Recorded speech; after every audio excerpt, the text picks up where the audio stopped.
Thank you. In kicking off the panel discussion, I would like to provoke a real debate, practical. And the panelists, take note of what I'm going to say.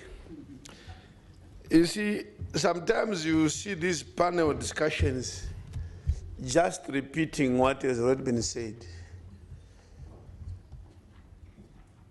We want now to add the value to the figures and the presentations. And you come from different organizations. So we want to benefit from your particular experiences. Don't tell us about the generalized information, because we want to move to solutions.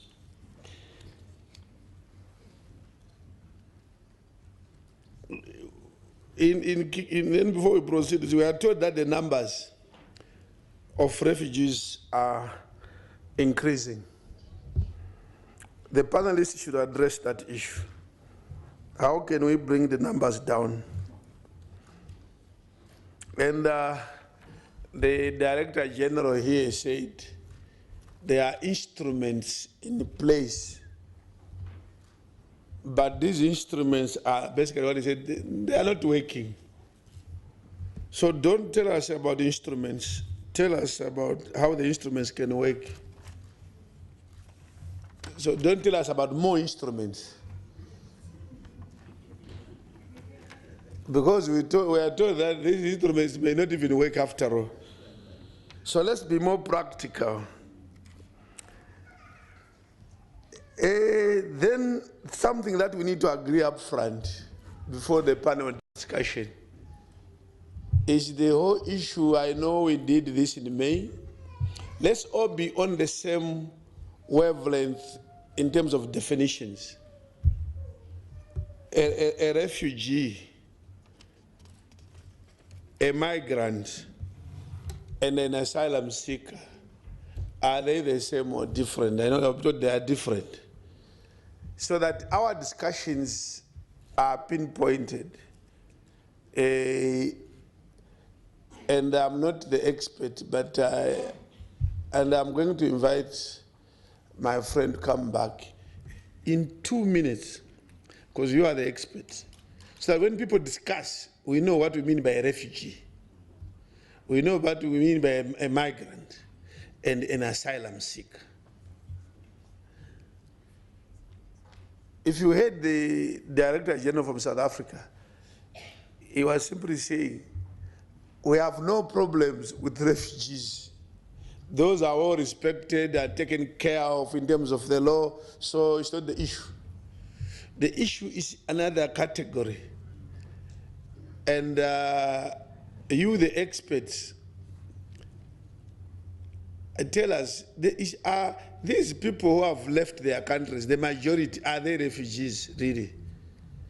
And I want in this discussion to be much richer. I think whilst we're emphasizing people who are running away from something, they're running away from persecution, what is the percentage of people who are running away from? I thought that number in global terms is probably, just thinking from me, I'm not the expert, probably that is only 20% or 30% of those that have left their countries. I believe the majority of them are actually looking for some economic benefits. But anyway, so when we discuss, we want to know, who are we talking about? Are we talking about these political people who are running away from political persecution? Are we talking of people who are seeking greener pastures? And I think the greener pastures, looking for better opportunities, to me they are the majority. Are they part of this? When we were this morning, because the discussion may go offline.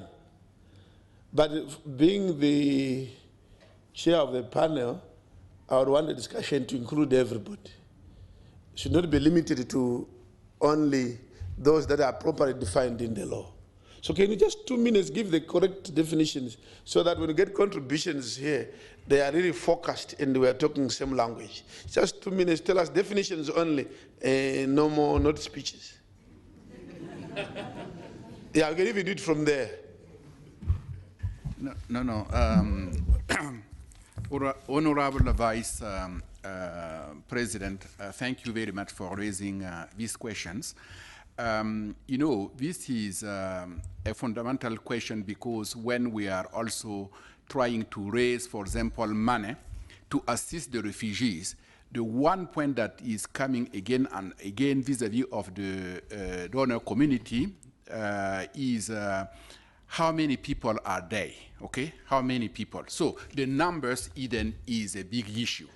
But like the acting Deputy Director General said before leaving, with the ID for Africa 2019, this is why we wanted really to make sure that the numbers, okay? I'm not even talking about all refugees, but anybody has to have an ID card. The Minister of International Cooperation, when she did the keynote speaking during the opening session, he said that he was faced with people, okay? He gave an address. And then somebody from the crowd came to her asking, now I am in front of you, but I don't exist. Can you address my issue, okay? This is what. When he is saying he doesn't exist, because he doesn't have the documentation. If you don't have a document, you don't exist. You don't have a birth certificate. You don't have something that could start from A to Z, from birth to death, because you need to have a birth certificate. You need to have a marriage. You need to have this ID card. You need to have a passport. You need to have, somebody who is dead needs to have a death certificate. So my point is, when we are having refugees, you are saying 20%, but this is why we are encouraging state members to come up with the legislation, to come up with the refugee law, so that it is clear, defined, who is a refugee, who is an internally displaced person, who is a statelessness.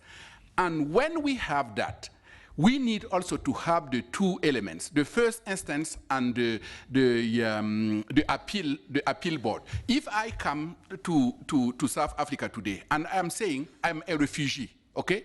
Then the government is going to be asking me, why are you saying that you are a refugee? Why are you seeking asylum? So I have to motivate why I am inside South Africa. And then, according to the law, according to their own laws, according to the 1951 Convention, okay, and it protocols, and also the AU Convention, I was telling you that EU, now it is 50 years anniversary and so forth. Then you can ask questions to that person, and the person has to tell you why he fled, for example, Zimbabwe, why he fled Burkina Faso, why he fled Ghana or Malawi, and so forth. And then no one, if you reject that person, then that person should go to the appeal board, okay, to say, okay, they have rejected me, but I still have a fear of persecution, a fear of, I need protection. I need South Africa to protect me. And then you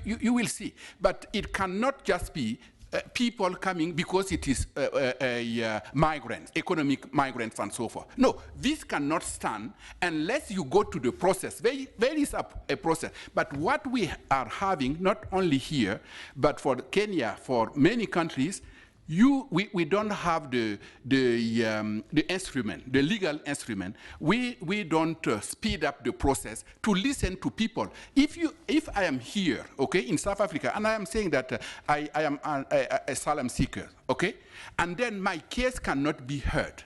My case cannot be heard for 6 months, for 1 year, for 2 years, for 3 years. It means that the system is not working. You see what I'm saying? So we need to make sure anyone who comes here within 4 months, within 3 months, within 6 months maximum, his case has been heard. If he is a refugee, then he gets the status and he is protected. If he is not a refugee, then the law, the immigration law, should deal with that person. I stop here.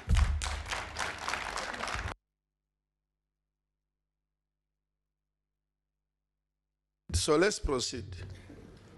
The panelists will give you 3 minutes, not more than 3 minutes. You see, we have 7, so that would take us about 21 or most 25 minutes. We want everybody to participate. And I know the real solutions are this side. That's where we have more heads. Yes. So if you can speak for 2 minutes or 1 minute, even the better. Each one will come here, introduce yourself in 30 seconds, and then speak for 2 minutes. Thank you. So we start from there, then we just go by the roll up to the end. You're welcome.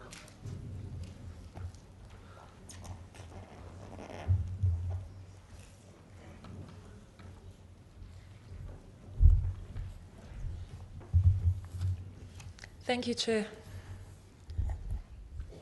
It seems I'm a little bit taller than was expected here this morning. I'd like to introduce myself first. My name is Mandisa Matobela, and I have the privilege of being the head of stakeholder relations for Old Mutual. I also have the incredibly daunting task of being the only private sector representative on the panel this morning, so you will bear with me. I must first and foremost disclose that this is my first official parliamentary attendance, and so you just need to bear with me if I violate any parliamentary protocols. I apologize in advance. I hope you will not take any offense. That being said, I will do my very best not to, but given the 2 minutes that I have remaining, I think it's important to highlight that standing here today, it's difficult to speak on behalf of the private sector in its entirety. I highlight the danger of a single story that is articulated by Chimamanda Ngozi. And she says that it's important that in whatever we do and wherever we come from, we're always mindful of the fact that there are multiple stories to be told. I think what we can take from the experience is the fact that as a private sector collective or as a business collective, the important thing to identify is that the world has changed from the days of the economist Milton Friedman. If you're familiar with the writings or the scholarship of Milton Friedman, he was an American economist, some might say a rather mean economist, whose primary proposition as it relates to business is that the business of business is business. I think that's fairly simple and easy to understand. The business of business is business. And so that hypothesis excluded much of the social responsibility and the accountability that goes with running a business. I think we can agree that much has changed from the days of Milton Friedman. I think we understand that no business can run unless it operates in an environment in which the community and the nation in which it operates is strong. And with that being said, it is then the responsibility of business to also ensure that we support the growth and development of strong economies. We support the rule of law. We encourage good governance practices in the environments in which we operate, and we avoid any and all practices that stand to undermine those conditions. Because when we do that, we support subconsciously or subliminally the factors that promote or the factors that lead to the displacement of individuals. And so I think it's important that in all the conversations that we have, we're mindful of the fact that corporate social responsibility is not just what is described conventionally as the charitable givings of business. It's not the handing out of school shoes. It's not the putting up of signboards. It's not the sponsoring of dinners and functions. It's actually business taking a conscious awareness of the fact that our role in society is bigger and broader.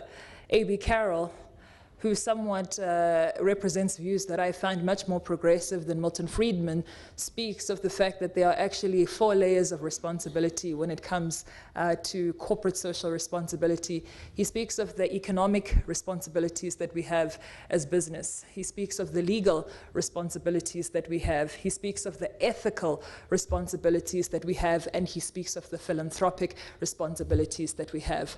I think all too often we concentrate on the philanthropic responsibilities of business, and we fail to take cognizance of the fact that actually there are 3 other layers which are much more significant to the operating and the functioning of the societies in which our businesses are embedded and the businesses are actually grounded in.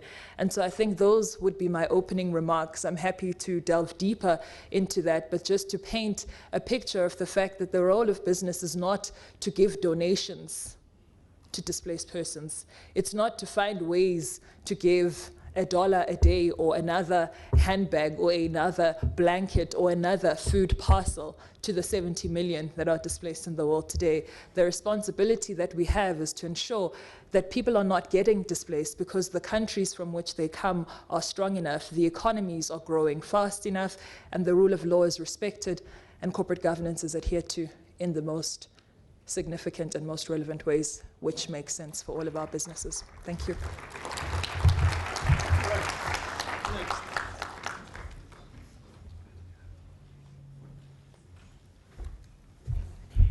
Thank you, Honorable Chairperson. Good morning to everybody. All protocol observed. My name is Jackson McKay. I'm the Deputy Director General responsible for Immigration Services with the Department of Home Affairs. I'm also responsible for asylum seekers and refugees in South Africa. I had a beautiful document here that I would have spoken to Chairperson about how good and how not so good we are doing in South Africa to look after refugees, to document them. I had some good statistics here as well in terms of durable solutions which we grant. Firstly, as a South Africa, we do not have encampment policy. People are allowed to integrate. So there's a good story to tell in terms of South Africa and how good we treat asylum seekers and refugees. And there's a side also to tell how we could do it better. And also there's a lot to tell, and my Director General alluded to it in terms of the abuse of the asylum seeker process in South Africa that actually makes it difficult for the South African government to give protection to those who deserve. It clogs the system. There's a whole lot of issues. I had it all here, Chairperson, that I could have spoken to. I would have spoken about the Angolan cessation and how we dealt with that. I would have spoken to the resettlement of refugees that we do daily to other countries, resettling refugees from South Africa to other countries like the US, Canada, and Europe. I would have spoken about voluntary returns, and also I would have spoken about our partnerships with the IOM, with UNHCR, and all of those good organizations that assist us in managing migration. But Chairperson, you touched a nerve when you put the challenge out there, and also my Director General alluded to some of it when you said, let's not talk about symptoms, because this deals with symptoms. Everything that was said this morning deals with symptoms. Let's deal with the root causes of forced migration in South Africa. And what an august house to speak about that. Because you are right, Chairperson, the answer lies in here, in this august house. How do we deal with wars? How do we deal with forced displacement of people in other countries that forces them to leave their home countries and go to other countries to seek refuge? How do we deal with that? Because it's a political issue, Chairperson. It is an answer that must come from this august house, from the AU. Those are the real issues that we should be dealing with. What causes people to flee? What are those root causes? And what are the solutions for that? Us as receiving countries deal with the symptoms, and we try to do the best to make it bearable for people that leave their countries to live in our countries. But that can never be the end. We need to deal with the issues that causes people to forcibly move.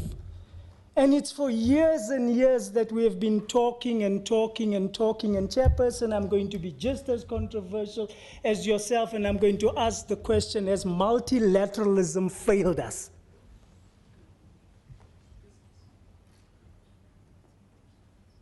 Maybe it has. Because there are no answers coming from there, not from the UN, not from the AU, not from this august house. How are we going to silence the guns by 2020? It's next year. There are flare-ups all over Africa, or in most parts of it. And as receiving countries, South Africa, Uganda, and the rest that have been mentioned, bear the brunt of that.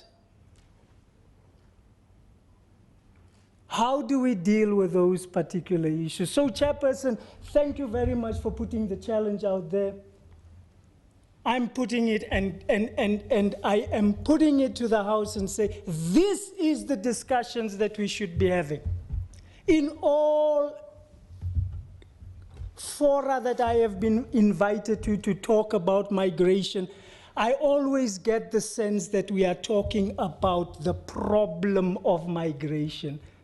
There is no problem of migration. Migration is good. Migration should be encouraged. Migration is good for all of us, for development. But forced migration is not. It can even lead to underdevelopment. And we need to deal with those particular issues. I do not have the answers for the root causes, and in dealing with the root causes of forced migration, a Chairperson. And I put it back to this august house. What are you doing as African legislators to deal with issues of forced migration on this continent? It needs to be dealt with, and it needs to be dealt with in our lifetime. I thank you, Chairperson.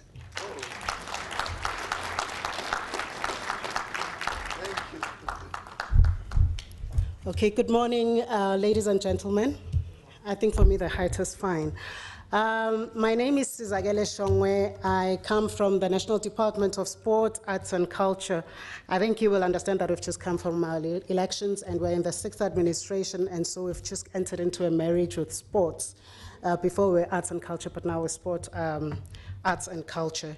And so with the performance that we've had here, because we seek to promote, develop, protect, and preserve arts, culture, and heritage, I hope that the artists are going to be paid very well, because they performed well, and I think they did about 5 pieces, so they didn't even cheat us in that regard. I stand today in my capacity as Acting Deputy Director General for Institutional Governance, but I'm also Chief Director for the Chief Directorate, Social Cohesion, Nation Building, and Target Groups. And I do like to mention the issue of target groups, because when we talk about target groups, we're talking about children, women, people with disabilities, and older persons. And I think as we commemorate or celebrate World Refugee Day today, we need to look at all those target groups and to say that how are their rights protected? What does democracy, constitutionalism, and human rights mean for them? As in South Africa, we are celebrating our 25 years of democracy.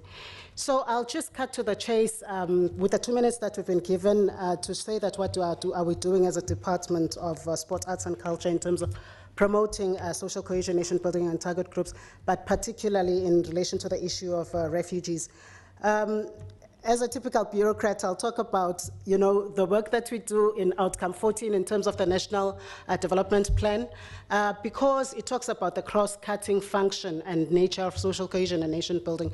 So to say that we report on these issues, to say that as the different government departments, what are we doing?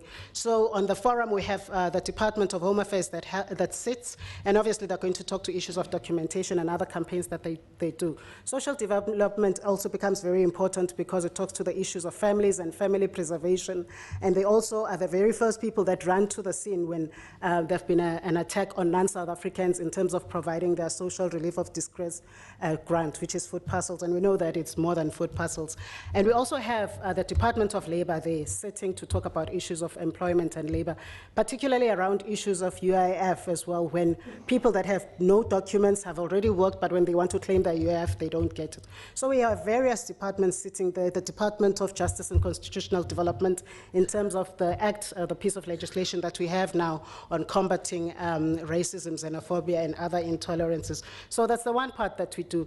But we also have a program that deals with community conversations, and this is the part where we also start to reintegrate or to integrate refugees and non-South Africans into the communities to say that what are the challenges and what solutions can we have.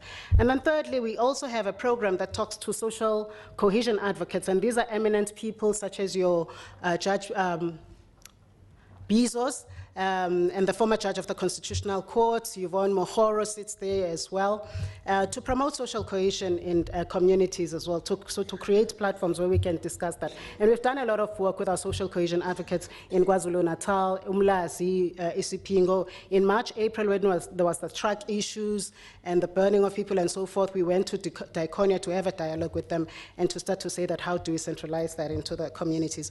But we also have our national days. We've just come from Youth Day. This is Youth Month. So for me, it's very important to say that in Youth Month, what are we saying to the young people when we're saying in 25 years of democracy celebrating youth activism? Where are the refugees that are young people? What are they doing? Where are they? And how can they also contribute to South Africa? And what do they know about the South African history and democracy and so forth?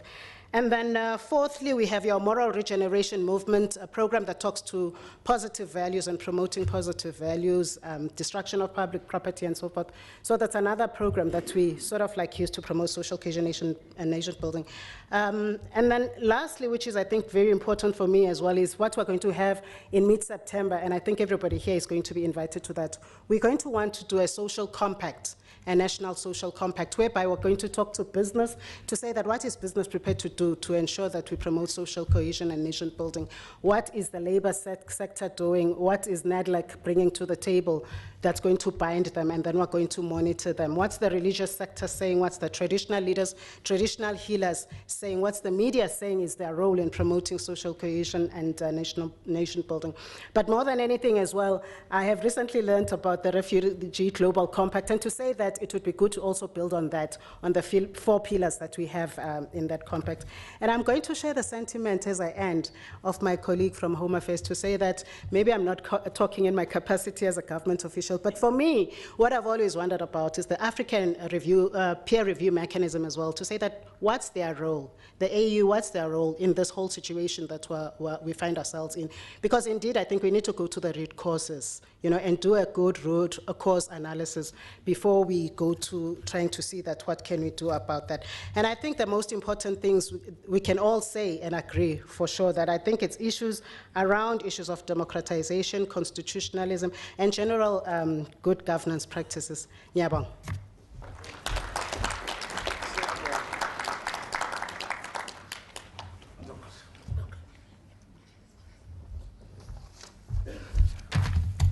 Thank you, Chair. Thank you, panelists.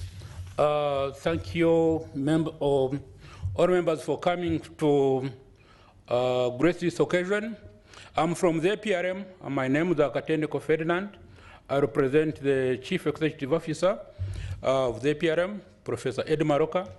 And I'm here just to inform you that APRM is with you, is celebrating this day with you, in that we promote governance on the African continent, and we feel that refugees are part of us, and their day should be celebrated as they should be, as should be. Ladies and gentlemen,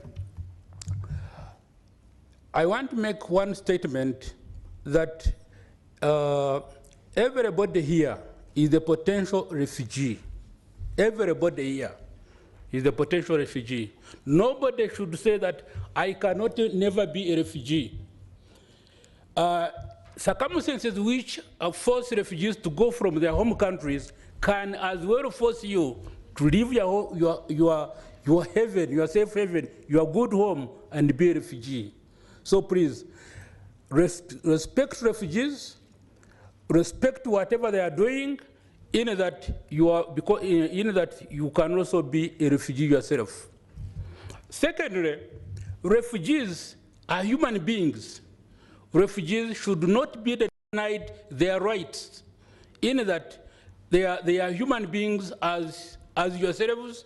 Refugees are human beings whose rights should be promoted. Therefore, the rights of refugees should be promoted wherever they are. Whether they want to eat, whether they want food, whether they want shelter, whether they want that, please, their human rights should be respected and promoted. That is what the APRM advocates for. The APRM, at its inception, had to make one objective in one of its chapters, and it is democracy and political governance. It realized that refugees are part of us, and therefore should be respected. They should be promoted. The rights should be promoted, and therefore they had to insert an objective of promotion of rights of refugees. And as we go to review countries in Africa, we do look for that right of refugees to ensure that countries, we have to ask countries to ensure that they do respect and promote the rights of these refugees. My president has already said that some countries in Africa, like South Africa, like Uganda, like Tanzania, like Kenya, like Sudan, have already hosted refugees, and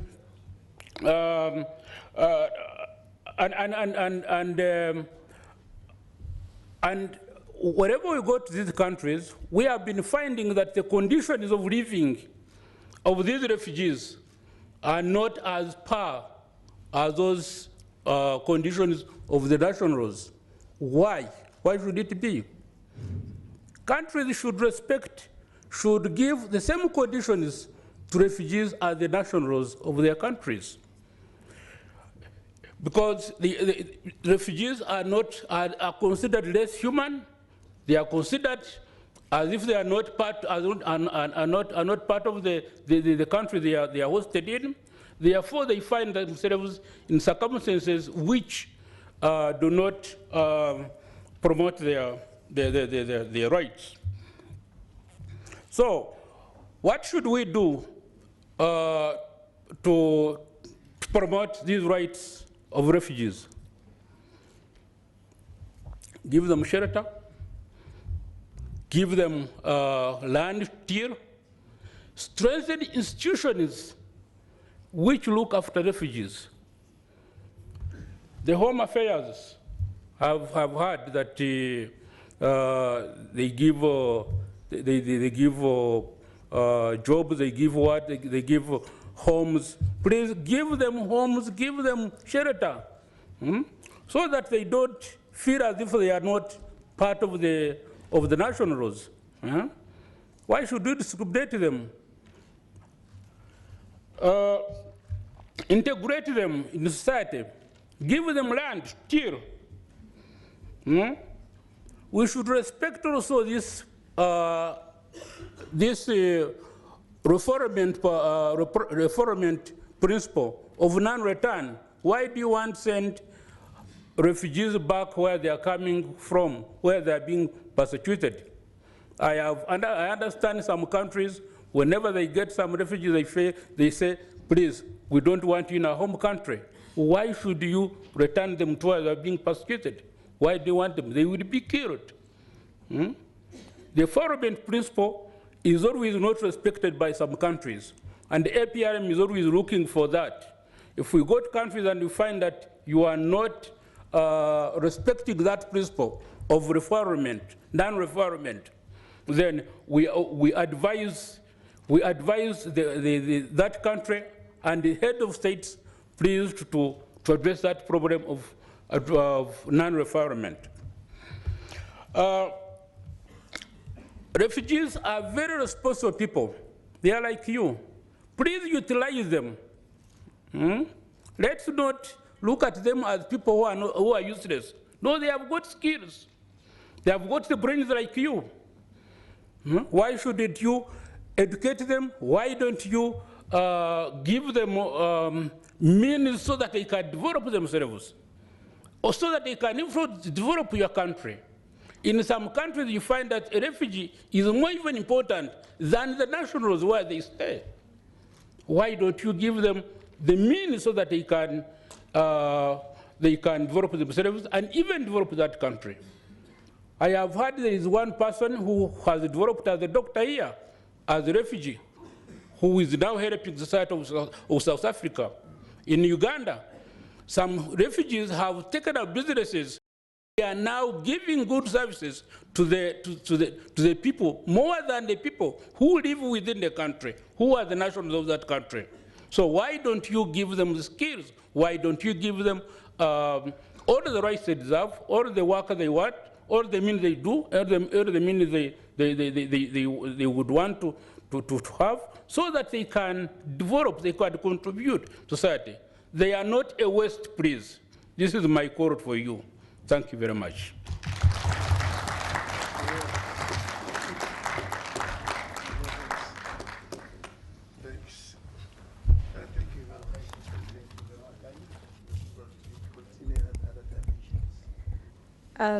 Honorable Chair, distinguished guests, all protocol observed. My name is Faith Chirinda, and I'm here to present civil society organizations. I work for an organization called Future Families, which is an implementing partner of the United Nations High Commissioner for Refugees. And the role of Future Families is really to help UNHCR to achieve one of the durable solutions of local integration. So I'm not here to sugarcoat, but I'm actually going to read what I've written, because I wrote this at 3 a.m. and it came from the heart. And I'm really hoping that the purpose would be to ignite a heightened sense of awareness and shake some of you a little bit to give us an awareness of thinking differently about refugees. Those who seek asylum in South Africa find themselves at the mercy of the host communities, where they're expected to locally integrate and coexist within the host communities. This in itself is a good, durable solution, but I do not want to stand here and be naive, ignoring the many challenges faced by the many refugees, which make it difficult for them to locally integrate. For example, access to documentation, which makes it difficult for them to access basic social services, language barriers, which make it difficult for them to locally integrate. Do you know how difficult it is to walk into a police station and try and read a poster in isiZulu or Xhosa when you cannot understand? Do you know how difficult it is to go to a law enforcement official and try and report a violation of your rights when the police official cannot speak your language? Lack of job opportunities, despite having qualifications. And I'm so excited today that we have government departments that speak about social cohesion. And I would like to challenge them to come to the fore. With us, civil society, we are wearing the overalls in the ground. We would like to invite you under the tree as we engage with the local communities on local integration to see how we can set up structures in the local communities that can facilitate local integration of refugees.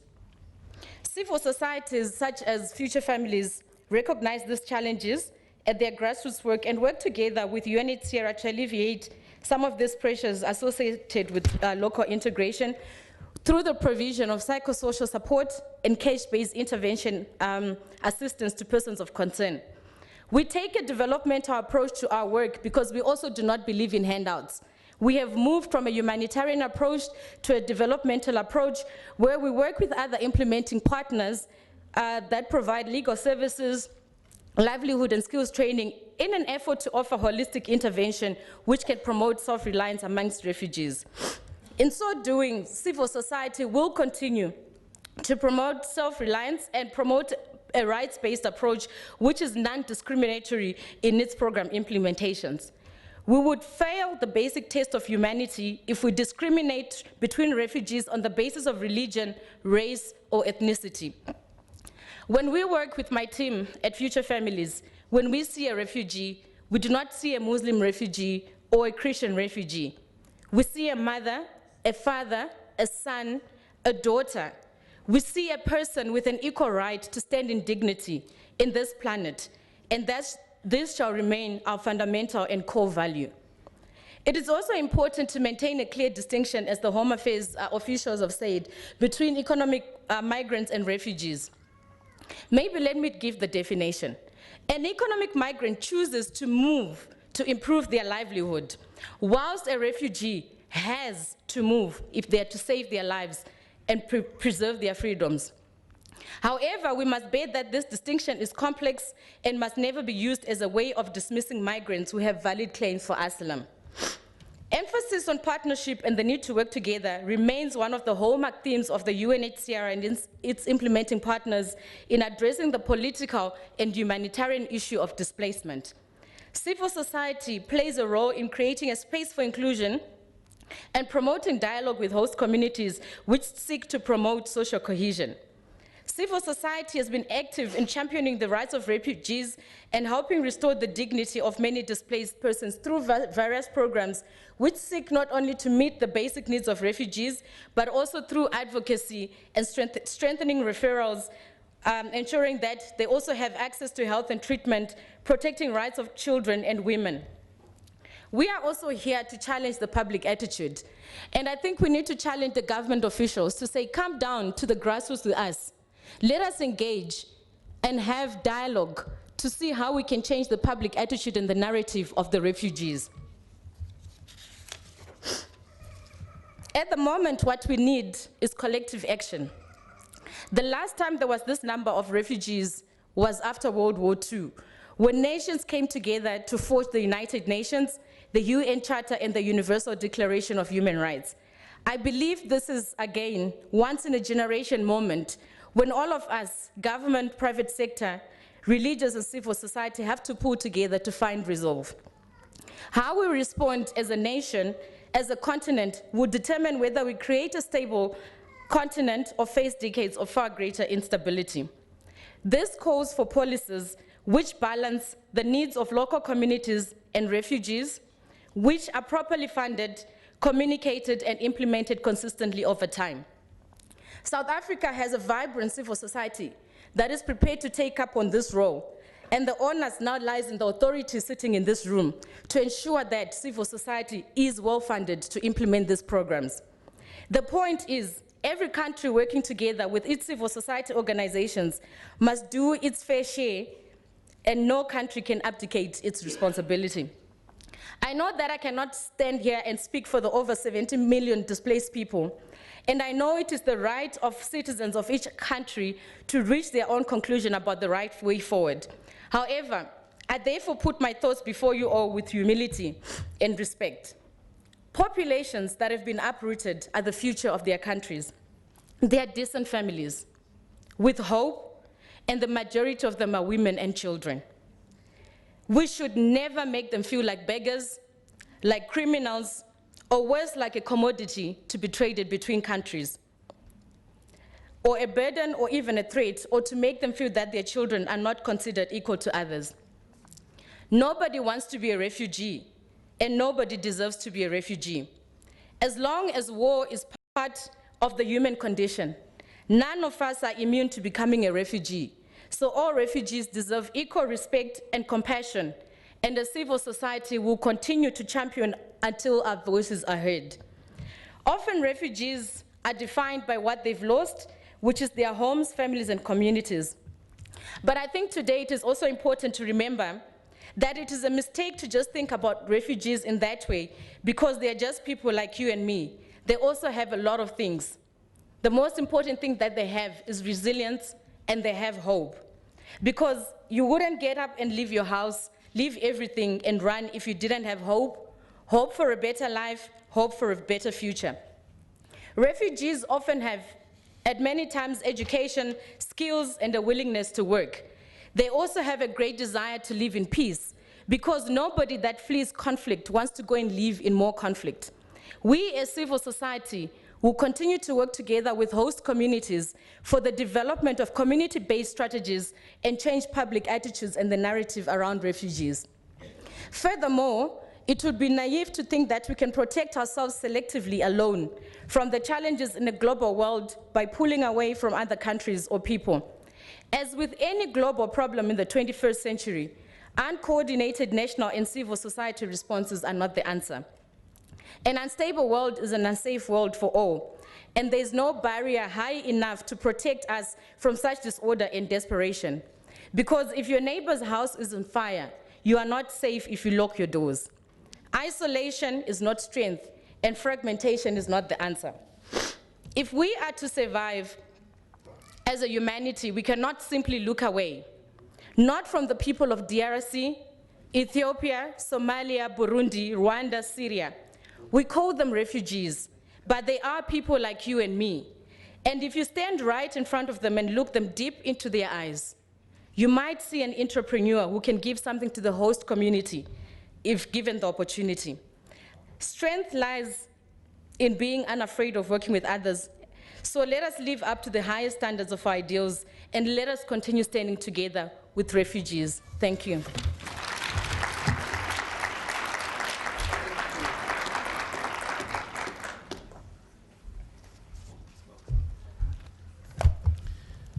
Okay, thank you, Chair. Dr. Ejide Ndayishimiye, also the Rwandan refugee community leader in the region of KwaZulu-Natal. Today, it's a World Refugee Day, and I would like to speak first how a refugee can make contribution in the host countries if they are provided with the opportunity. Second, as the chairperson has requested, I will try to provide what I think is a solution toward durable solution to the forced displaced people. As I said, my name is Ejide Ndayishimiye. I originally from Rwanda, and I arrived in this country in 1999. I left my country in 1994 during that time of Rwandan genocide. When I arrived here, this country, South Africa, was like it's a new country. It was like a new democracy. And in fact, everybody had the hopes for survival. Even myself, before I chose to come here, I had a feeling that I would make it in life if I come to South Africa. As I got here in 1999, I had to first live with my fellow Rwandan refugee community, who at that time everybody was doing the job of being a car guard. And I also became a car guard from 1999 up to 2002. It's in 2002 that I went back to finish matric. The school that I had left 8 years before, I chose to go back to school again. So the year 2002 was a very difficult year for me because at that time, I had to be a car guard during the night, but also attend the school during the day.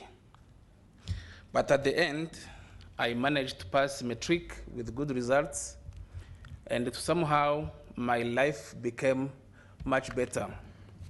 Because when I presented my result to the University of Natal at that time, which became KwaZulu-Natal, they offered me a place, and they also, when they realized that I did not qualify for NSFAS, they gave me what they called the university loan at that time.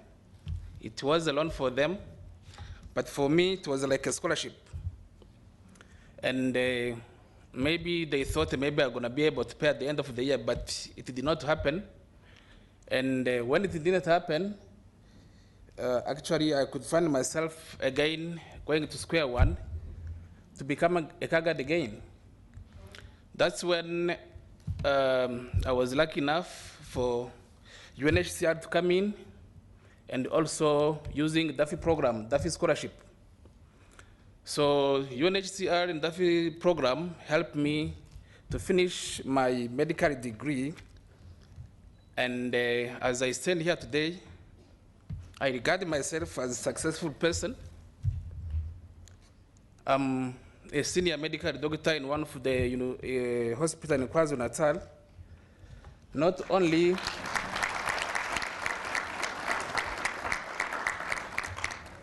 thank you. Not only I provide service to the community where I'm working, I also train and supervise the junior doctors and also the students that pass through our department.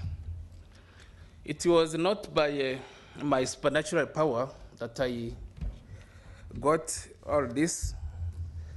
I think because when I came to this country, somebody recognized me as a person and as a human.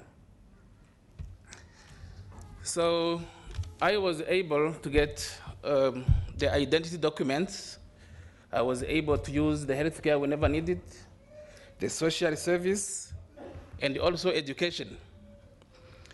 And these sound like a basic human right for some people, but for me as a refugee and maybe other refugees, it is like a privilege. So I'm forever thankful to the people of this country and also to the government of South Africa. Second, I would like to thank the UNHCR and the Duffy program, because if they did not kick in at the right time and the right place, maybe I wouldn't be the person I am today. The only problem is this Duffy program has many people knocking on at the doors, but they are, I think they have got a very small budget, in a sense that not everybody who wishes to go to school that get that scholarship. So as I stand on this podium, I would wish to request the people who love Africa and Africans to help and grow this Duffy scholarship, because if somebody needs to help take Africa from where we are now to another place, we need to educate everybody, including refugees. So that's my message to the people. As toward a durable solution, I don't think I'm a good person to speak on this, but I've been a refugee enough to know what's happening. And when African Union was formed, I did not know what it meant, but I felt like Africa was going to become one country. And that was sticking in my mind because I thought all the problem would be solved at that time. So if we need to solve the refugee problem or the displacement problem, I think we need to stick on the teachings of our forefathers, many of whom were the pioneers of independence and the liberation. I'm talking about here Mwalimu Julius Nyerere of Tanzania, who once said that peace is a product of justice. And it's true, the peaceful countries develop themselves and also breed no refugees outside. Neither war refugees nor war refugees or economic refugees can be found in those countries that develop better. But to complement him, when Patrice Lumumba of DRC, at that time when everybody was gaining independence, it's like we were very happy about independence, but for him, he simply said that political independence would have no meaning if it's not accompanied by rapid economic and social growth. And what he meant is that without development, without social development, we would all have a conflict, we would have problems. And in this country, I end to the quote of, maybe the saying of Robert Sobukwe of South Africa. This is a man who said many times about African unity, even that time when nobody thought of it. He spoke of Africa, one Africa from Cairo, from Cape to Cairo, to Madagascar, and also to Morocco. And he repeated this speech many times, and he would not stop when he started speaking about unity of Africa. So to come to the durable solution, I would think in order for us to end the refugee problem, the people in the leadership need to provide the justice to everybody, but also to provide the social and economic development for all of us. But at the end, we all in this house, I think we should agree that if Africa is one, there will be no refugee. And I stop here. Thank you so much.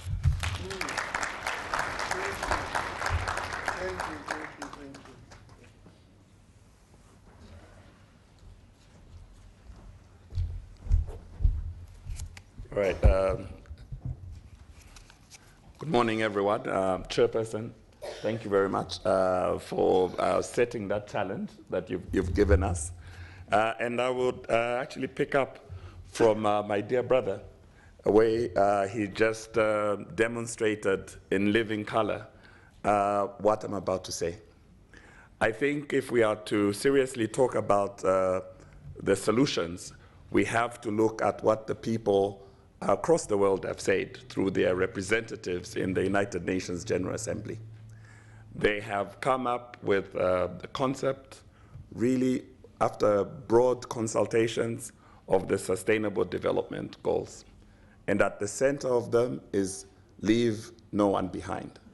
And I'm very pleased that UNHCR and the DAFI program, which is a German-sponsored program, came to the support and assistance of the good doctor who's just been talking to us and made sure that he was not left behind. I think that's one of the places where we will find the solutions. And also the New York Declaration on Refugee and Migrants is an important document, because in there, after also a process of consultation, we have the Global Compact on Refugees. And the Global Compact on Refugees has got 4 objectives. The first objective is to make sure that those countries that bear the burden of receiving refugees, the international community comes to their support and assistance and release the pressure on those countries. And also, most importantly, the host communities. It's not UNHCR that is the first responder.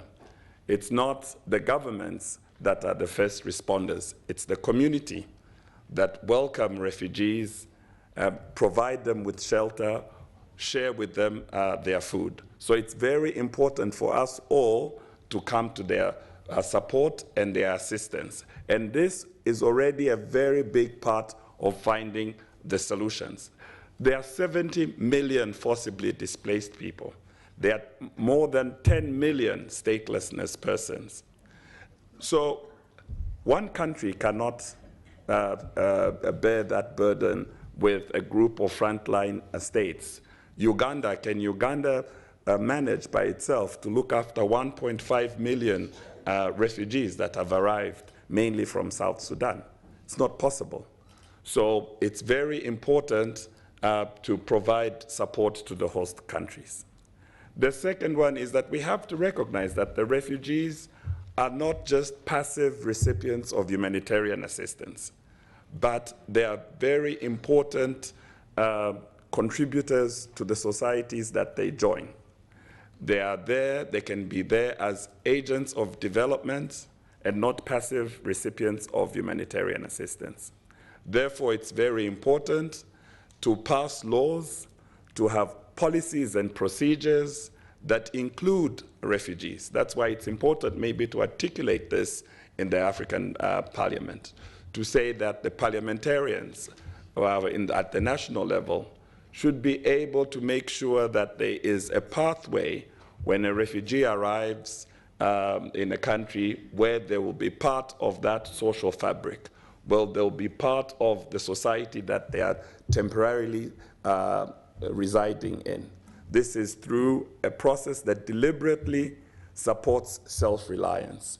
Including them in national development plans is important. Providing them facilitatory documentation, such as identity cards, is very important, to give them an identity. We heard earlier on that statelessness persons always usually lack identity documents, and providing them with that recognition that they are human beings is important. But it is, again, not only the frontline states, the Ugandans that should be supporting refugees, but also other countries that are further afield. They should provide support.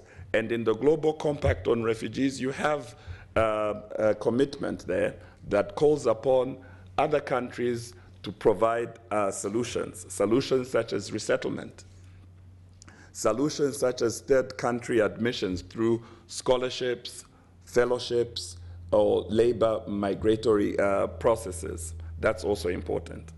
But for the 70 million people out there, for the 10 million people out there, what we need to do is actually address the root causes.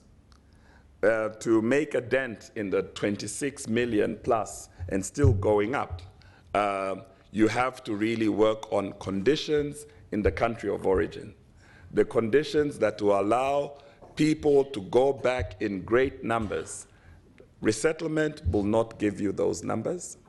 Local integration in the new countries where refugees are will also not provide that solution.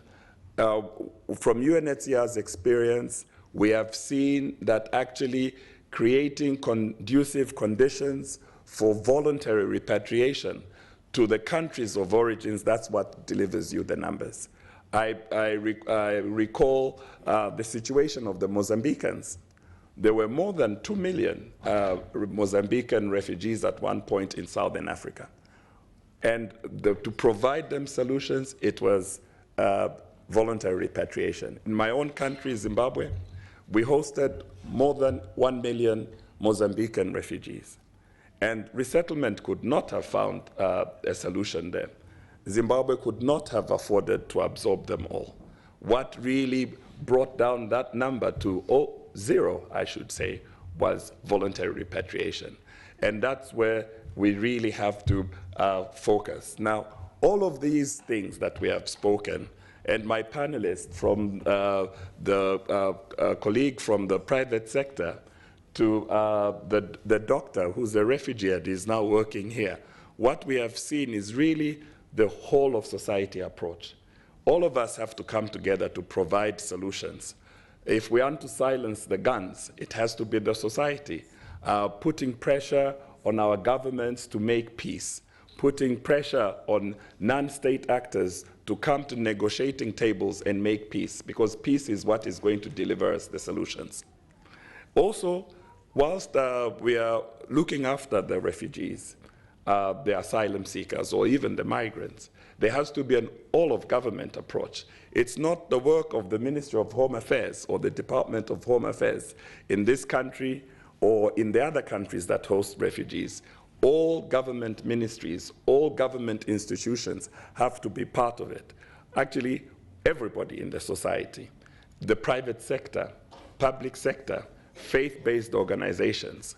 I would even go further and say that to really deliver what we have to deliver for the 70 million forcibly displaced, for the 10 million stateless persons, we really need a whole of international community approach, a global approach to bring solutions. So multilateralism is the answer.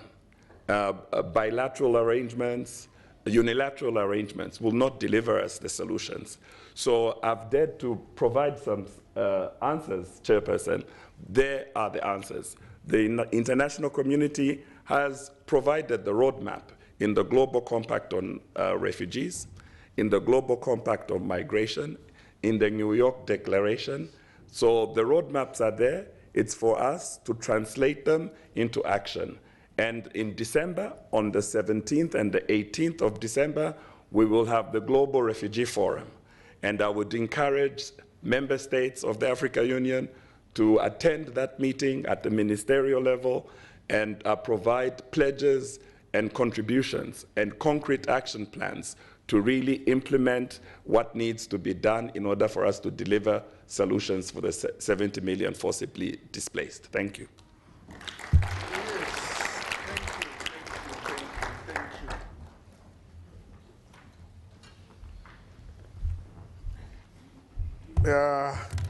I think we should give another good palm to all the presenters, to all the discussants.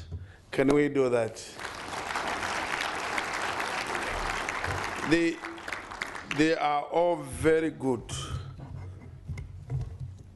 Some obeyed my 2-3 minutes, some didn't, but we enjoyed all the discussions. A committee on trade, I will ask you to come towards the end, one of you or all of you, just to give also, as a committee of Pan-African Parliament, some views towards the end. And I'll ask the Deputy Commissioner, Zambian Deputy Commissioner, to say a few words again towards the end, just as a commentary, so we can prepare for that. Let's now hear from all of us in this room. Comments, questions, clarifications, solutions. We are many, so again, don't give us speeches. Yeah, because as you can see, we've heard enough of speeches. Now we just want some focused contributions. Why don't we do this? Why don't we do this? Why don't we do this? I have to be democratic and gender sensitive and recognize the diversity in this room. I'll start from that end. Just say who you are and then your contribution.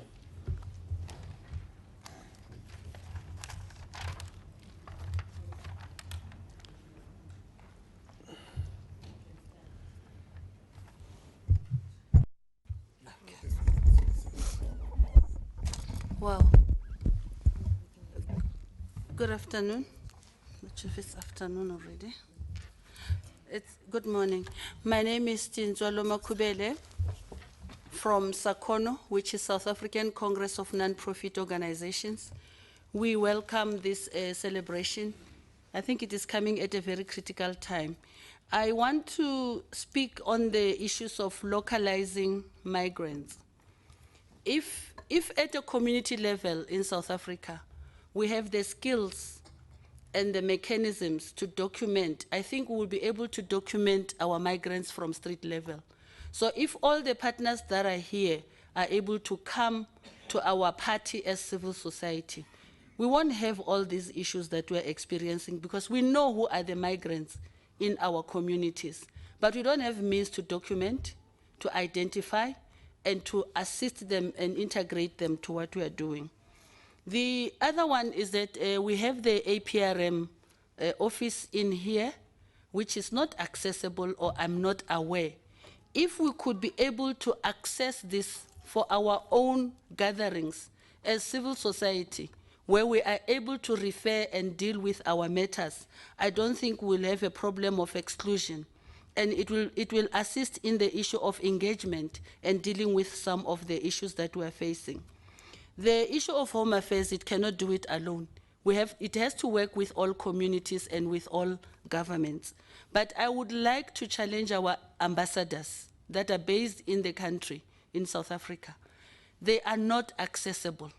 It is very difficult to share the challenges where our country compatriots from those countries outside South Africa are experiencing. Even if you invite or you would wish to start those collaborations, it's very, very difficult. So in our view as civil society, we request cooperation from the APRM itself to open its doors to us as civil society, because we are working on uniting ourselves and we are dialoguing on this. And my organization work with displaced people.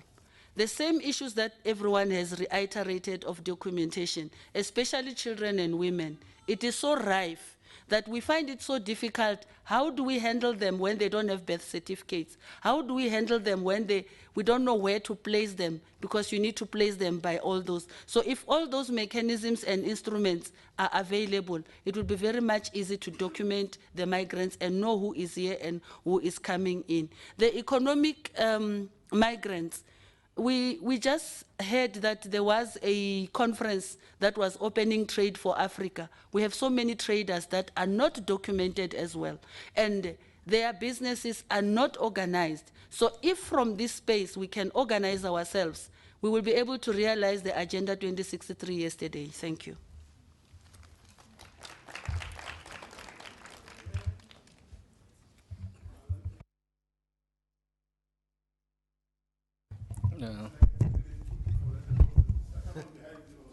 Okay. Thank you, Honorable. My name is Regan Tamba. I'm from DR Congo. First of all, I'm an asylum seeker in 10 good years. What it is not unfair and is against in Refugee Convention Charter. It is very greater and helpful to gather like this, but it is not helpful to continue to be gathering while our problem it is not resolved. My concern is about, I would like to know the different contribution of Pan-African Parliament and their partners. I can see they just give some their duties, but the big problem is about Home Affairs. I would like to know the duty of Home Affairs. Because you can imagine, I have 2 children who were born here, but those children, they don't have a birth certificate. The Home Affairs provide a A4 paper, fill written with hand. So those documents, it doesn't help me at all. Because I remember sometime I traveled to Cape Town, I was having a big problem to airport. They couldn't recognize those documents. So it is a big challenge. Another thing is about crimes is happening there by Pretoria, Maraba Stade Home Affairs. People are get beaten, and then they will die maybe after 1 month, 2 months. Things are happening there, but I don't know if the official knows what happened there. I was assaulted there 2 years ago. I was beaten by some guys. They are pretending like a police. They are driving. But I tried to manage to get their number plate, and I did open the case. But a big problem after opening the case, I even get more than 5 witnesses. But at the end, a prosecutor rejected my case. And then I meet a detective officer, and the detective officer give me the details for the prosecutor. I went to the High Court, I meet the prosecutor, and they ask me, you must give me only 2 reasons to reject my case. Maybe because I'm a foreigner, because I'm a refugee. So the prosecutor could not give even a single reason, because I was having more details. And I show him how wrong it is. And then he told me, okay, I will call the guys so we can discuss about this. So I refused, and then I take it in another step. Okay, that it was regarding the Home Affairs. Yeah, you are taking almost all the time. Okay, I'm going. Okay, another thing is about APRM. We didn't know about APRM, but one of the leaders just introduced himself. We think about that. And another thing is about UNHCR. We are very grateful for what UNHCR is doing, but it must improve their duties. Why I'm saying this? UNHCR has work with some partners, but Once I'm going in the office, I must not look, I can look nice, appearance, but I'm still have the problem. Because there, they just select people. You look nice, we can't help you. But while you have a big matters, big problems.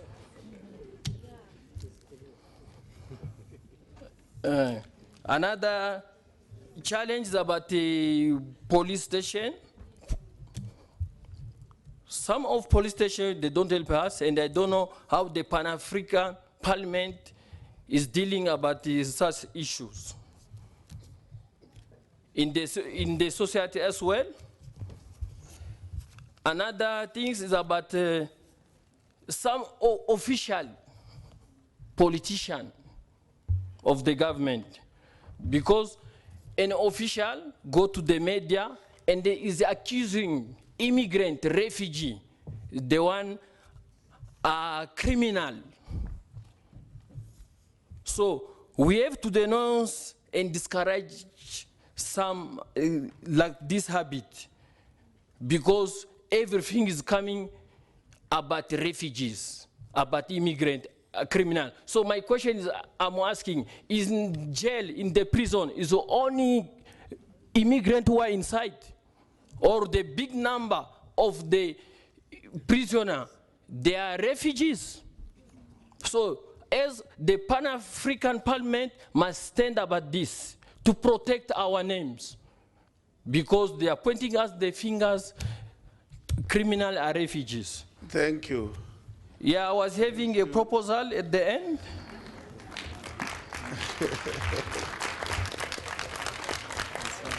Yeah, my proposal, it was about, let's be, as you say, one Africa, one voice. We saw in some schools, there are different programs. So why we can't do this in the community, in different places? One, you can teach. Thank you. I think it's ahead. Programs in communities is accepted. So I'll adopt a formula whereby I take male, female, male, two male, two female, two male, two female, and then I come back. So it's male, female, any, yes? Or I'll come to you after the female. Yes, the one in black. Oh. Proceed. Thank you so much for the opportunity, and I'm very honored to be present here. It's a great. I never gave you the opportunity. It is with yes.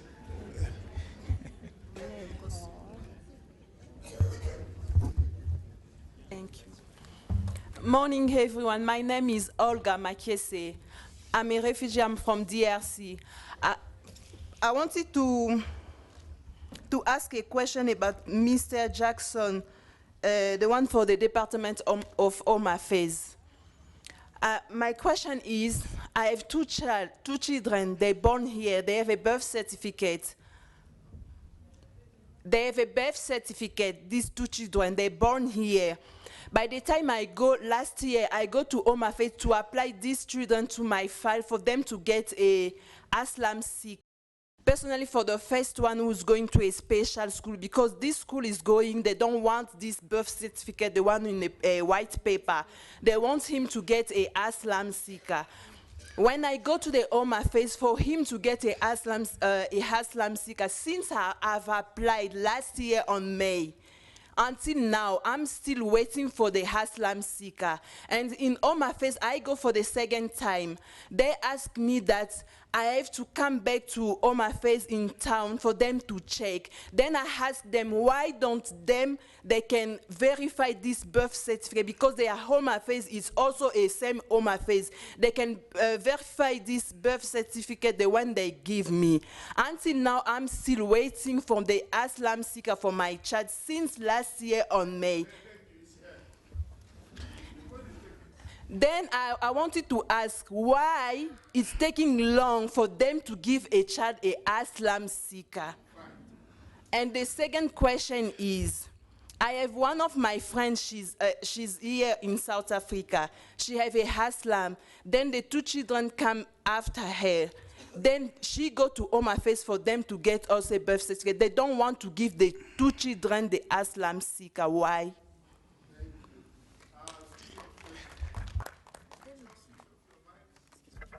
Switch off your mic.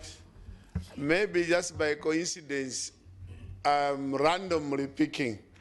I'm picking, that was DRC, people complaining. We'll take those questions, but in Parliament, we have what's called the question time, like we are doing. But there are oral questions and written questions. Oral question, you ask a policy question. Because if you ask a specific question, it means the minister has to go back and check in the file the actual details about a particular case. So the same will apply, that some of this very specific about individuals, when the reply comes, it will be in terms of policy, not in terms of the name of that particular person. Because they will come here unprepared for such a question, but they'll give a policy position. Can we have one? Him, I'll come to you, him was the first. Yes. Thank you very much, Chairperson. My name is Daraja McCollum from Ethiopian Community Association. I just need to ask a clarification that recently that a 4-year status become a 1-year documentation, and why is it 4? And the other things that refugee children are waiting over a year to be integrated to their families, and this to be clarified.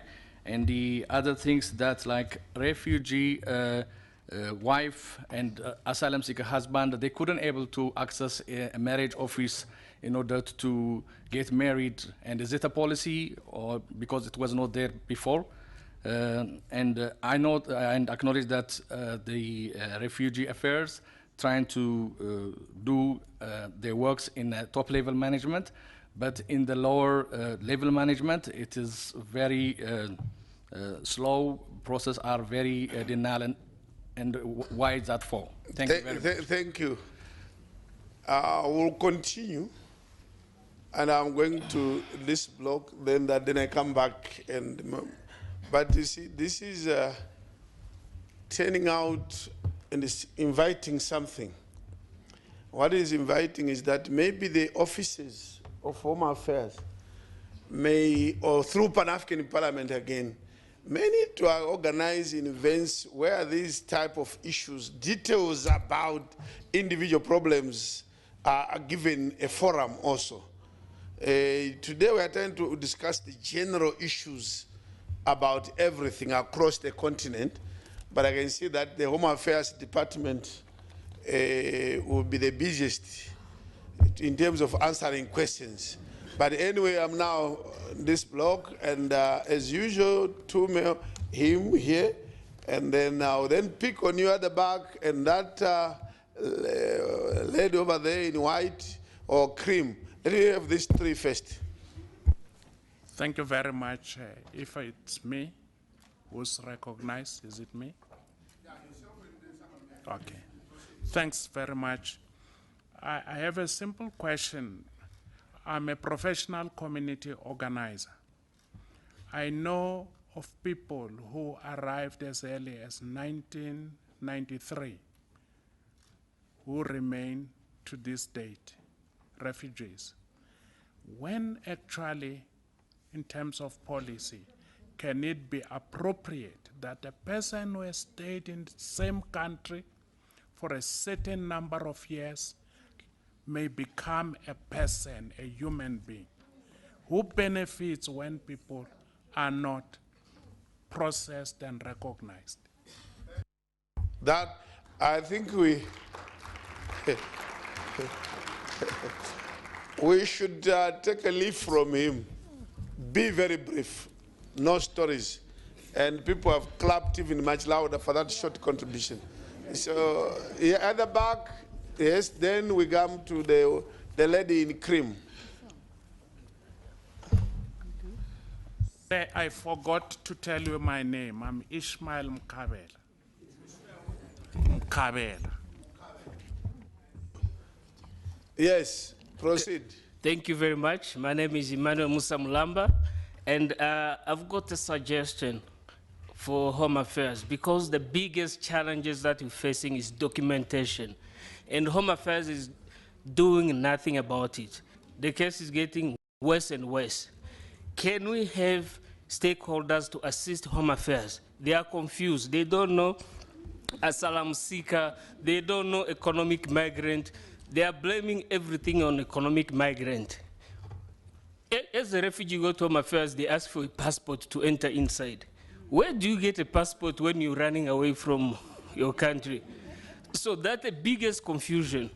So is there a way, maybe the Pan-African can also come on board and assist? We've got so many partners. Please, that's my question. Thank you, the lady.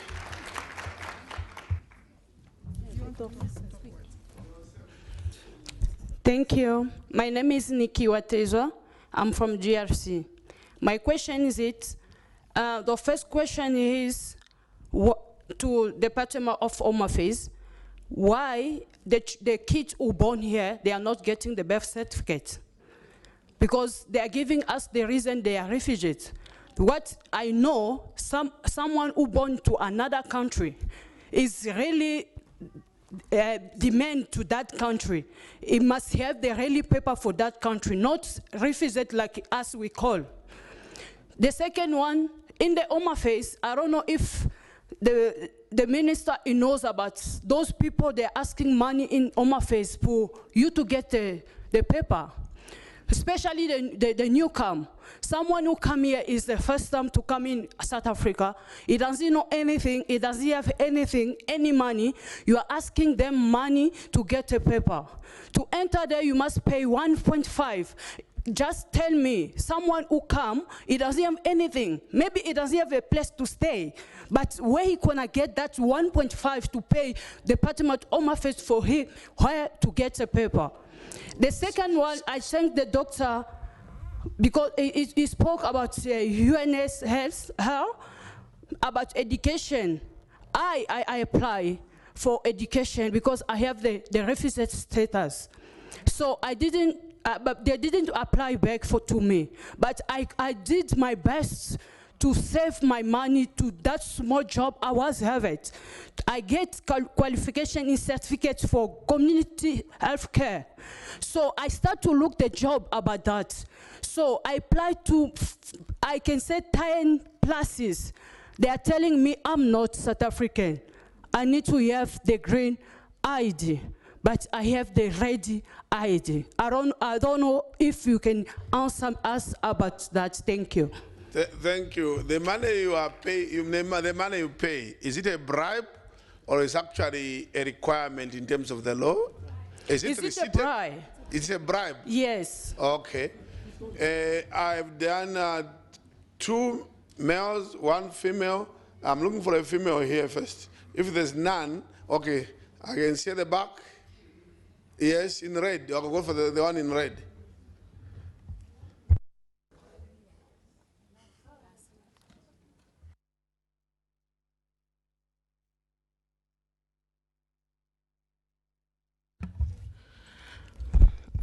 My name is Clarice Kazadi. I do have a question to Department of Home Affairs. You are representing who? I'm from DRC.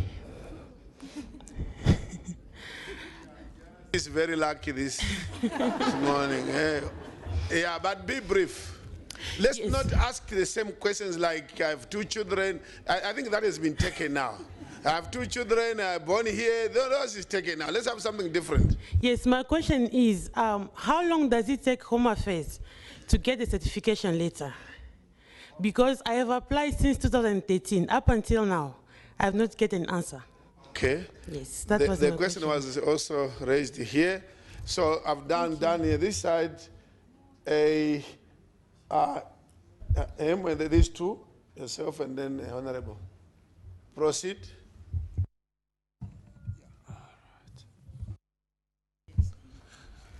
Yeah, my name's Benedict Edwin. I'm here courtesy of Future Families.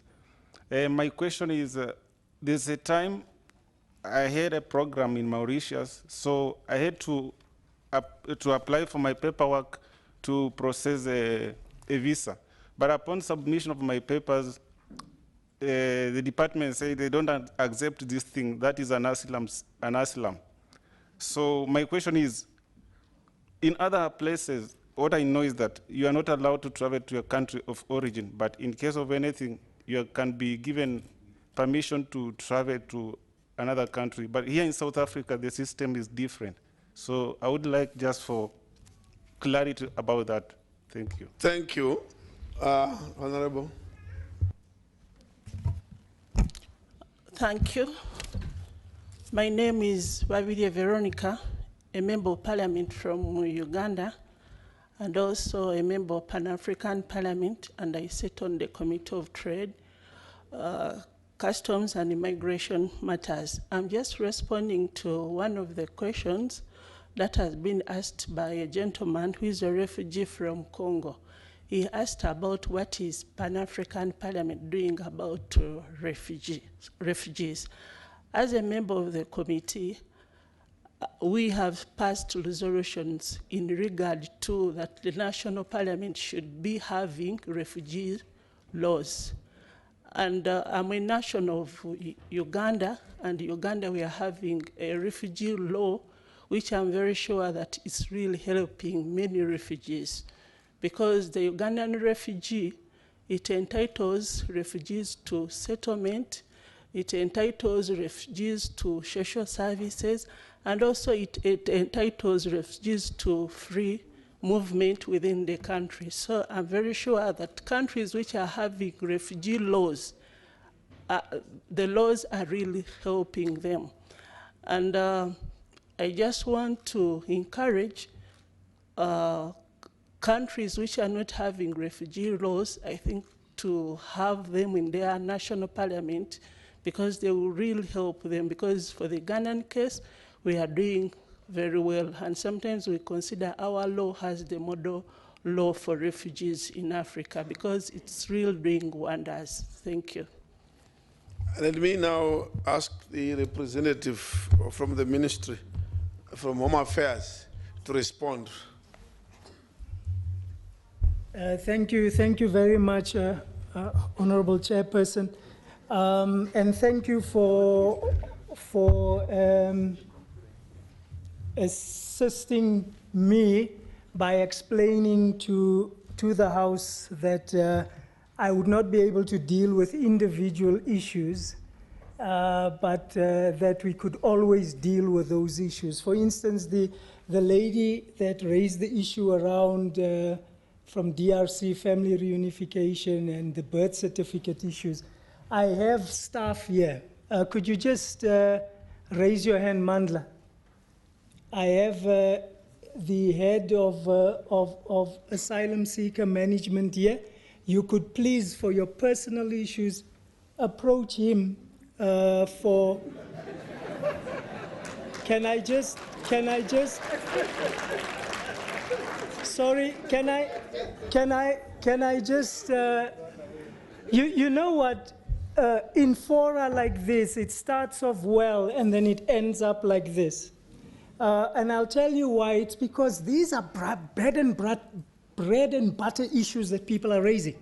These are things that concern them every day. And we should see that we deal with those issues and try to assist you with that. That's why we have a team here. Come with your personal issues. They will deal with those types of personal issues, because most of the issues you are raising is, you will see, Chairperson, it's my experience.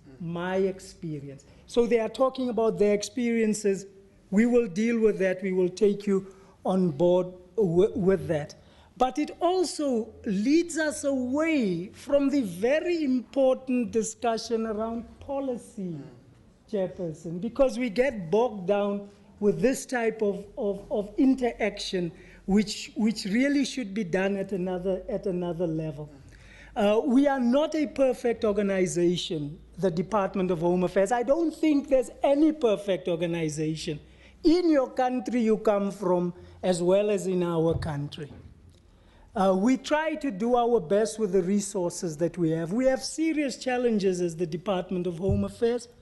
Unlike the Department of Health or the Department of Education, where you have a choice to go to private schools or to private hospitals or to private anywhere, the Department of Home Affairs services 58 million South Africans and close to 10 million foreigners in South Africa, and even more. There's 50 million coming in every day and leaving, but based in South Africa. So with 9,000 people to do that, resources are just not there. So there will always be complaints around service delivery. But let's stick to issues of policy, if you don't mind. The issue of a refugee, we gave here all definitions of a refugee, but in South African terms, a refugee has the same rights as me, a South African.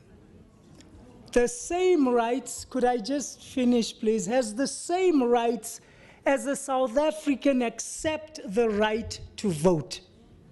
That is enshrined in law, and I think UNHCR and everybody could, and in policy. Leave practice. And the issue that some of you are raising is the practice issue, and we'll get to the kind of practice issue. But Mr. Mkawela, if you talk about when does a refugee become a person, I don't understand you, sir, because refugees are persons. They are people like you and I. They have the same rights like you and I, South Africans, except the right to vote. So we need to be very clear about that in terms of what is a refugee and the rights of a refugee.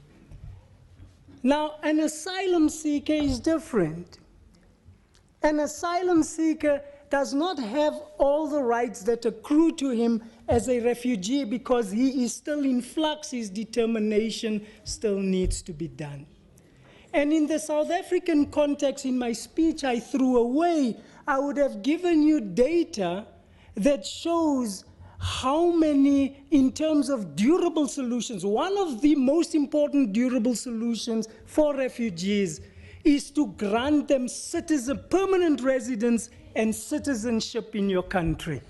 We have been doing that all the years, and let me explain to you. Every refugee in South Africa, after being a refugee for 5 years, can apply to the Standing Committee on Refugee Affairs to be declared a refugee indefinitely.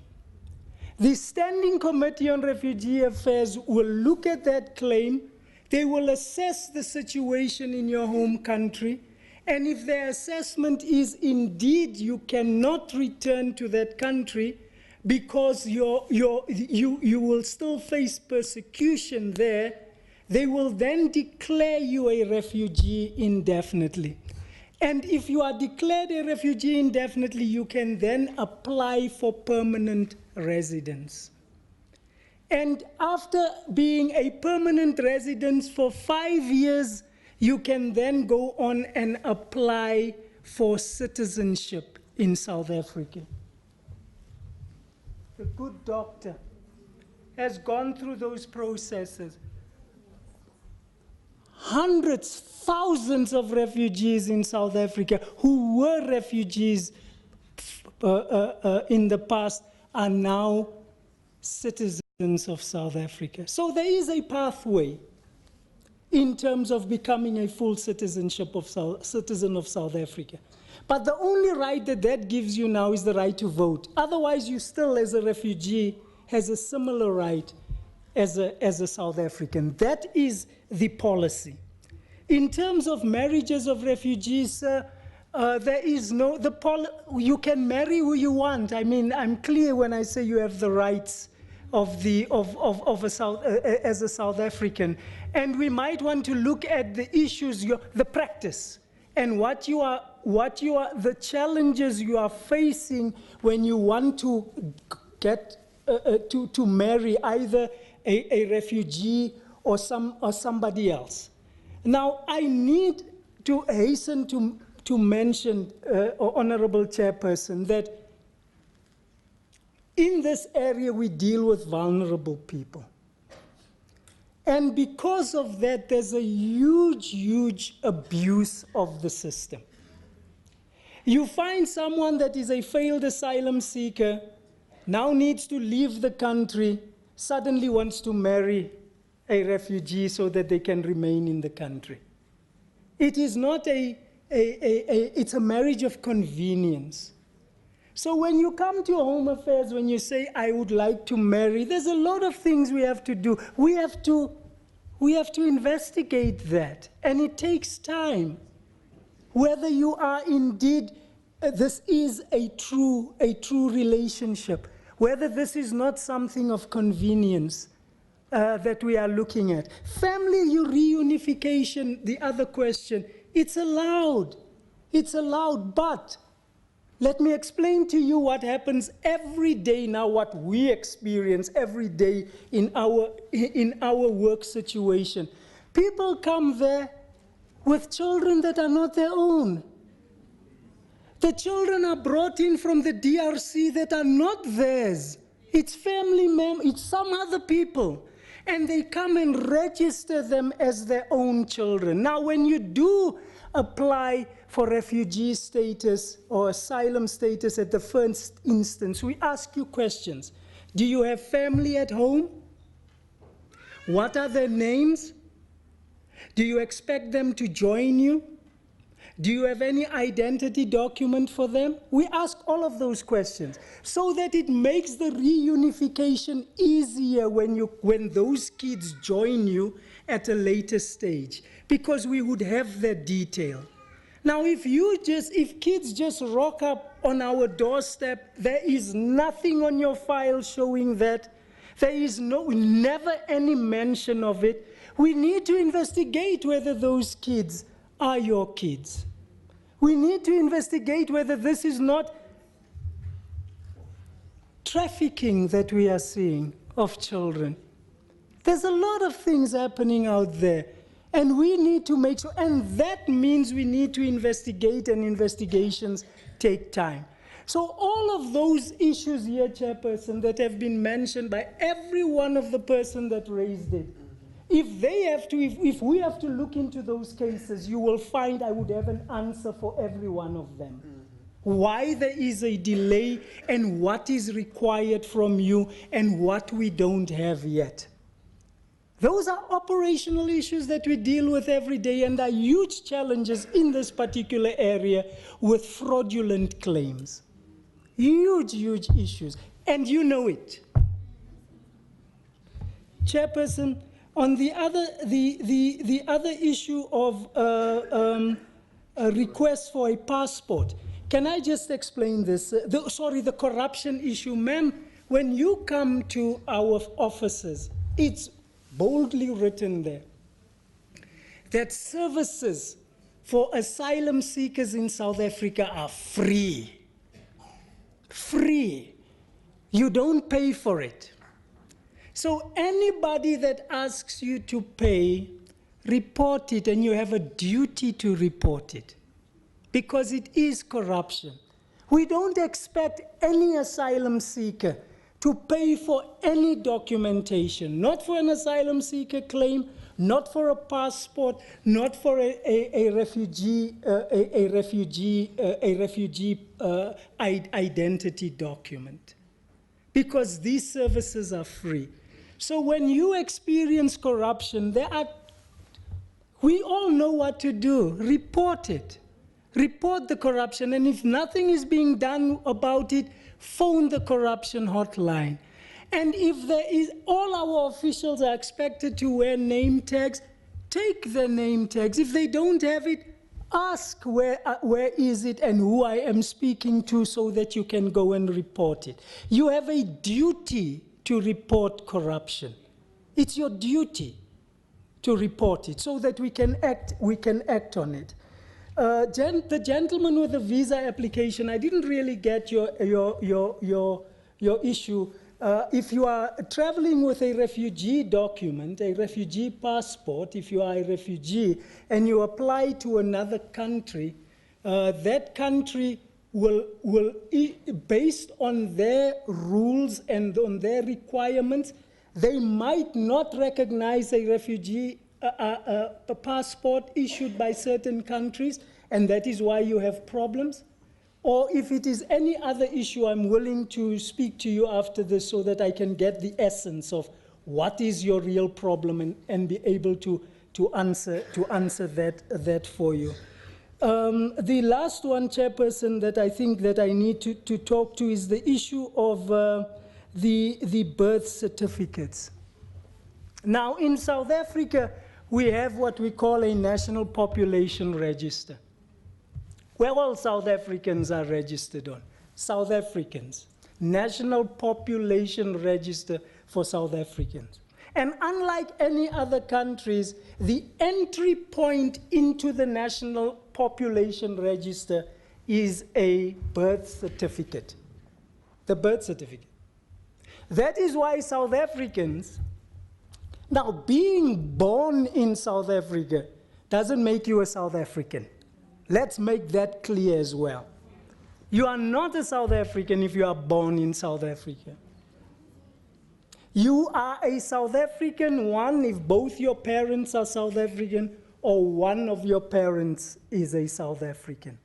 Or you are a naturalized South African, meaning you have become a permanent resident, and then you have applied for citizenship, and citizenship was granted to you.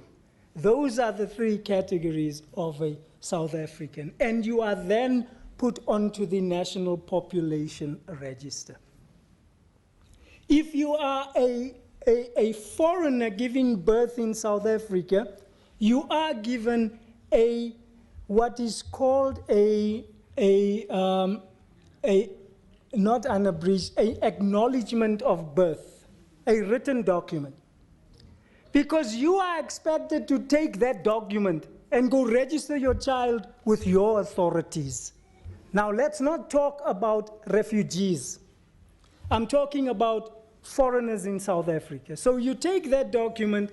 If you are Zimbabwean, you go to the Zimbabwean embassy and you say, I am in South Africa, I'm working here, my child is born here, can you please register my child? Here is proof that he has been born in South Africa in this hospital, and government has given me a document for that. It is the responsibility of your government to register your child.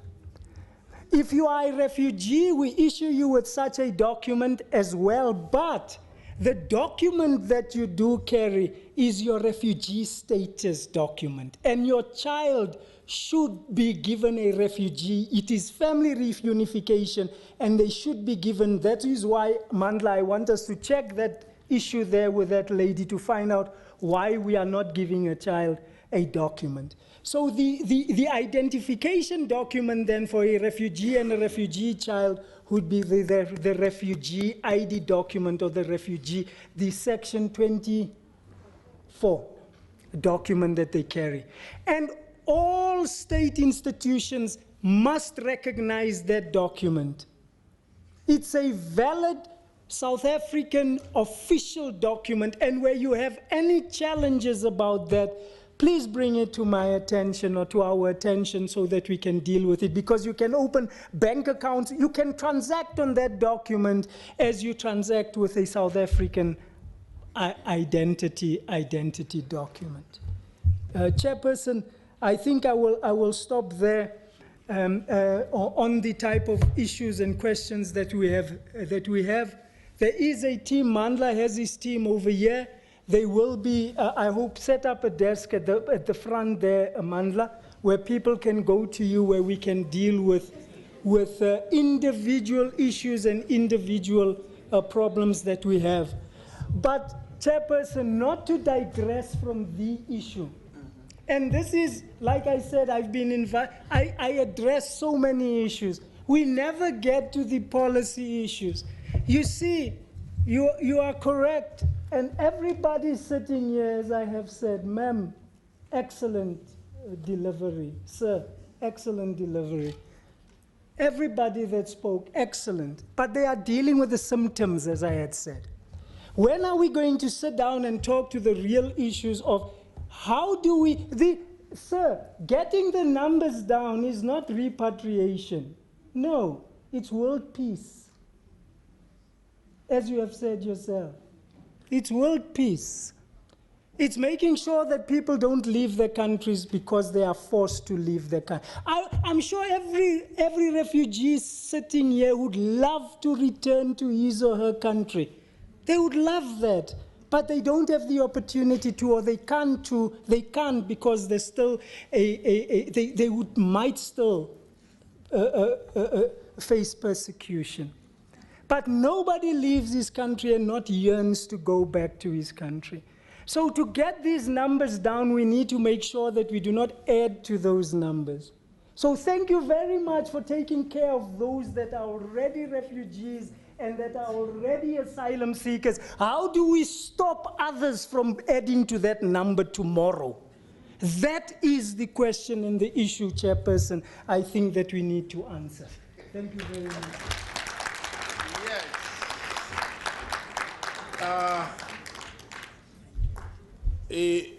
In terms of time, we are doing badly. But the discussion is very rich and interesting. And I can still see a lot of hands up. We just have some informal agreement. These issues to do with my birth certificate, my children, I think it has been addressed. And is it Mandla? Yes. I think you understand when he says a desk will be set up here at PAP just now. All those with similar issues or questions will go outside to that desk. The next round of questions will now be policy questions. No longer about me, because the me will go to the desk. But we need guidance. Let me start by the experts. No, thank you, Chairperson.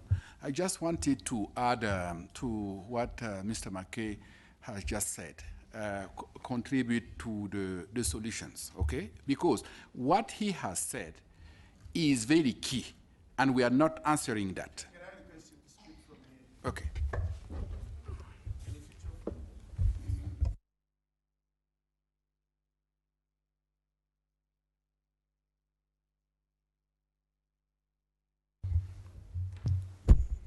No, I just wanted to say that what Mr. McKay just said is very key, and we are not answering the question, okay?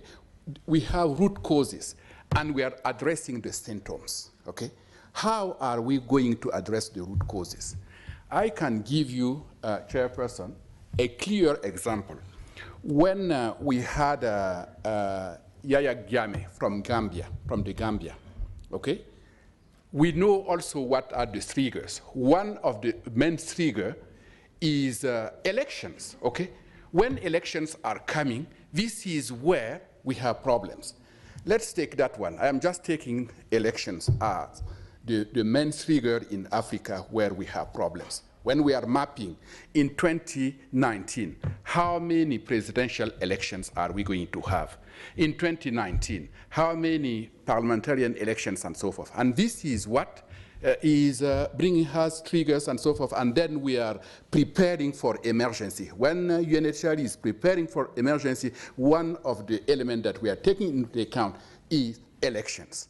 So when the Gambia wanted to have the presidential elections, the former president, Yaya Gyame, said that he won the elections and so forth, but it was not true. He did not want to leave power. You have many people who have already left the Gambia and were in Senegal. But with Senegal, with the ECOWAS, we have 90 days for people to stay in a country and not declare themselves as refugees or people inside the Gambia as IDPs, internally displaced people. So what ECOWAS did, okay? And this is why the REX, the Regional Economic Commission, the political side, like the SADC, okay? You have SADC here in this region. You have ECOWAS. You have IGAD for the East and Horn of Africa. But what these people are doing, these organizations are doing, this is what these organizations have been created for what? For which purposes? For example, ECOWAS stands firmly to say, Mr. Yahya Jammeh, you did not win the election and you have to leave. And people started really meaning business. Where is he now, Mr. Yahya Jammeh?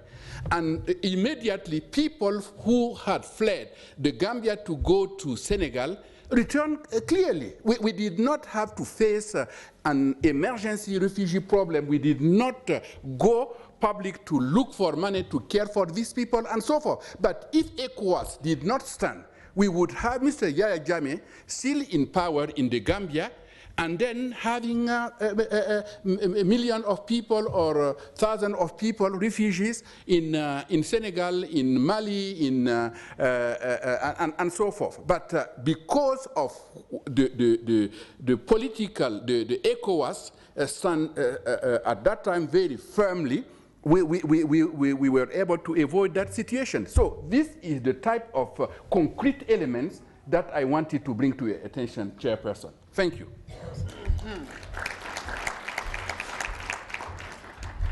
Time is up. And I don't know if you were in my situation, what you would do. Because we should have closed by now, have gone for lunch already. And now this is where I have to be the leader and take charge.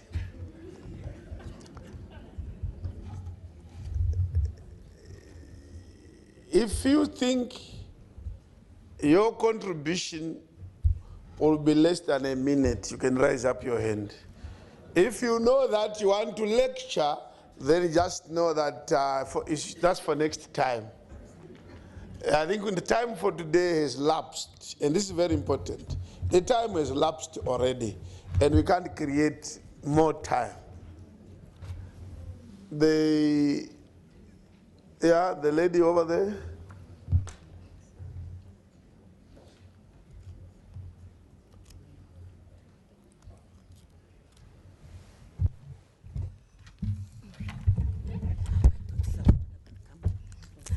Good afternoon. Mine is just a 2-second comment. I'm just saying we have this concept of not leaving anyone behind, but I feel like everyone in the room is leaving the host country behind.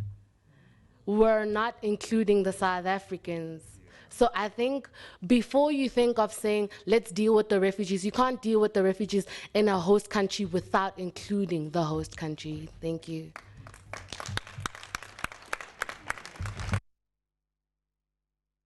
The ladies are doing well in terms of time, so I may go for the ladies now because they're the one. Yes. So men, don't spoil it, eh? Him. Yeah, you went to speak earlier before. Thank you so much. I'm twice lucky. Mine is just a recommendation. Looking at most of the contributions I've had and considering the fact that we've been told of the 3 main permanent solutions to the refugee problem, I think we are using old tools to solve new problems. For one, we are in a global village. Edije Ndeshimie has just told us what education has done to him. Why can't we implement a cheap partnership with the private sector, have education, especially tertiary education, reaching refugees, so that wherever they are, they cannot feel off? I would just like that to be considered. The next female now, yes.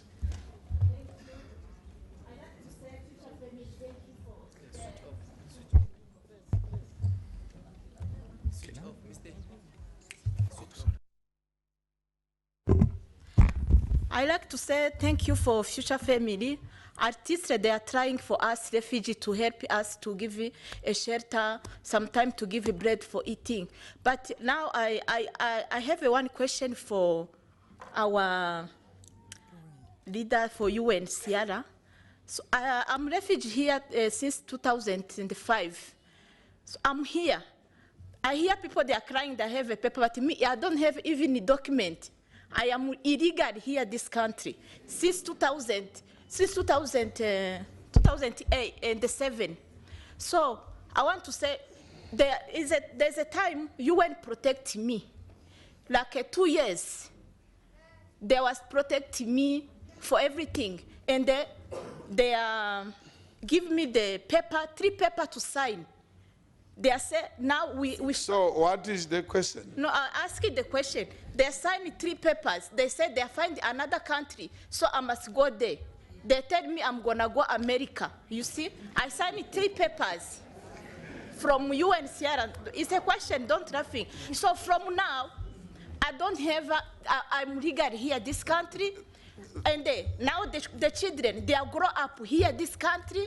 They are starting grade 1, now they are grade 12. They don't have any document. Thank you. What am I asking the question? Who's gonna protect me? Thank you. In this order. Thank you. Another desk. UNHCR will have another desk outside. He's setting up a desk outside. Thank you. Right, we are here now. Yes, over there.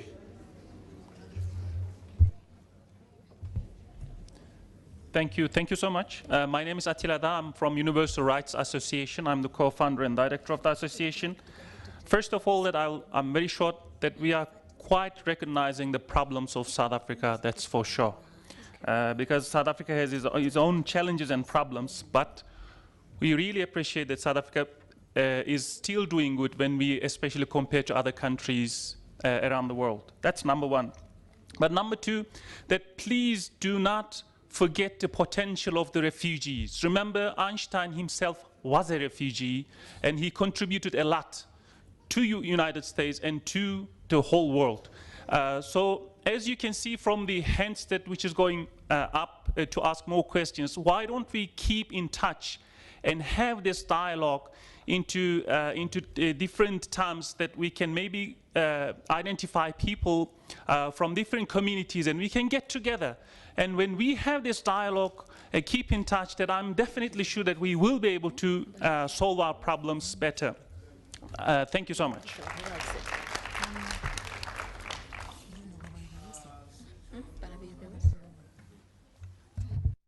Yes. Look, we can't continue. I think the real conclusion here is Committee on Trade. Committee on Trade. Everyone, Bureau and everyone will support you. Can you organize whether it's 1 day or 2 days? Let me use very generic language and say a complaints conference. You look for the better terminology, but I want to say a complaints platform. You can see there are so many issues, and it will take another 2 days. I think there's a committee represented here. The MPs will organize again, they will invite the same panel. A day or two, PAP will support that, so that even a wider audience than this, there are some people who are not even here. They can come and go into the nitty-gritties. Maybe it can start with personal, first day, personal issues with some desks. The second day, we go into now addressing those that cannot be addressed. So as a result, we should close. There's no way, I know there's no way we can address everything, unfortunately. But you'll have these 2 desks this afternoon. And then the third one is a 2-day by the Committee on Trade. Please be assured. Let me now move to Committee on Trade. You want to make a comment? Committee on Trade, you want to make a comment? Yeah, just to thank you for this opportunity. We are the Pan-African Parliament's Committee on Trade, Customs and Immigration Matters. And what I want to assure this gathering is that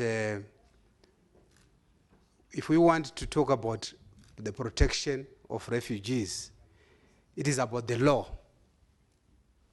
The refugees must seek protection in the law. And I think the Director General has been very clear about it is about law and policy.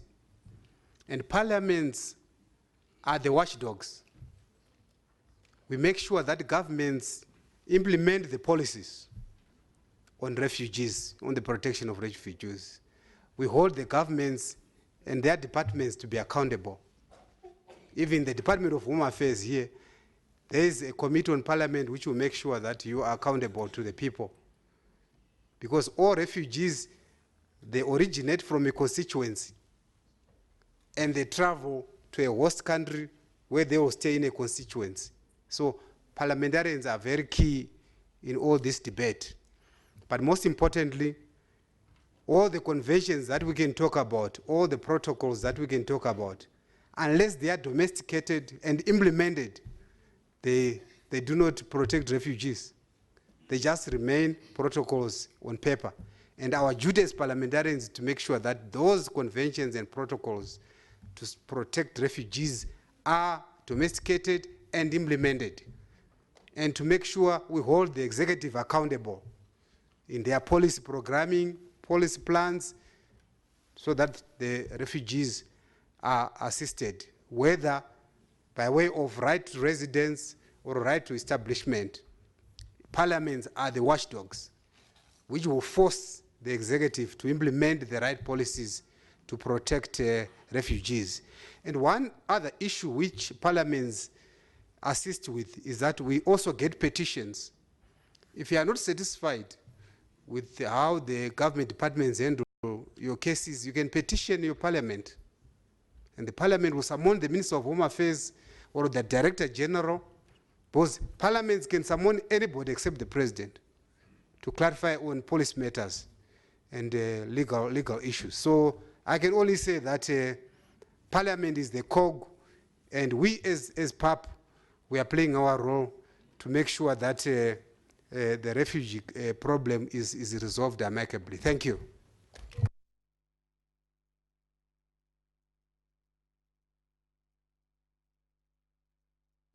I had requested the Deputy Commissioner, Zambia High Commission, to say a word or make a comment. I stay here or I can... I think we can even do it from there. All right. I would like to say good afternoon, House. The fourth Vice President, Chifu Charumbira, the CEO, Maloka. In short, I would like to say all protocols observed. Ladies and gentlemen, I'm quite privileged this afternoon to be given this opportunity to address or speak to the House.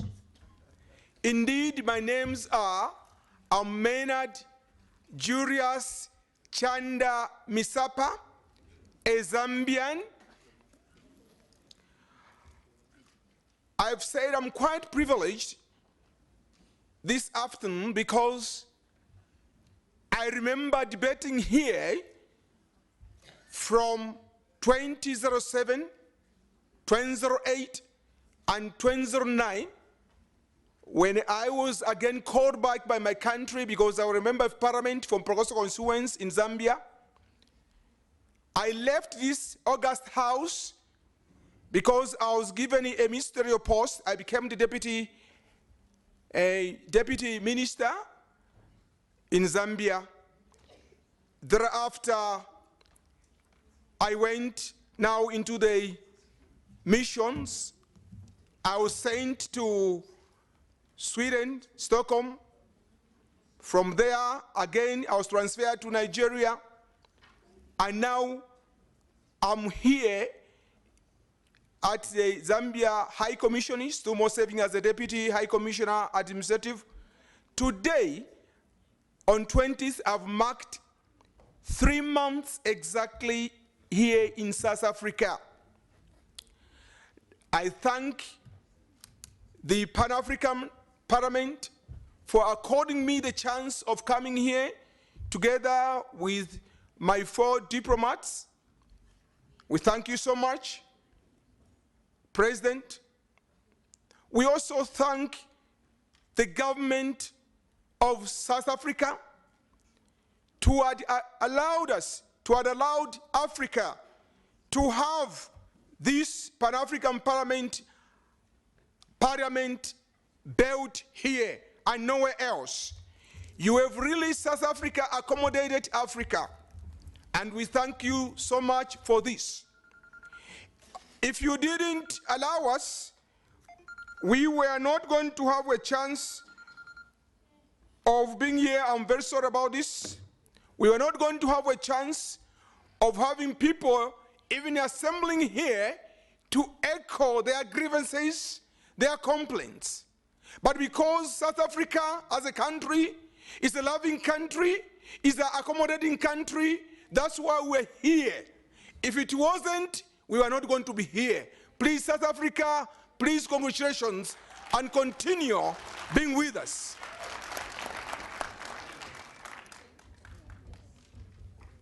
Indeed, there is a reason why we would like to be in South Africa. It's because the people are very welcoming. The country is well organized. It has developed very well. And that's why we would like to become South Africans, even us.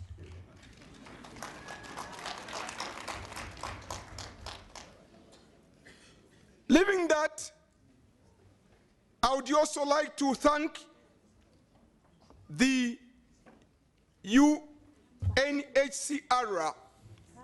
for having taken pride and taken the loving life of caring for the refugees.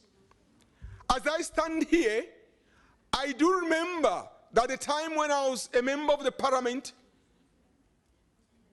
in my constituents, we opened a refugee camp called Mwange Refugee Camp. I'm sure the people who are working there would remember. We had to pass through several problems, a lot of problems.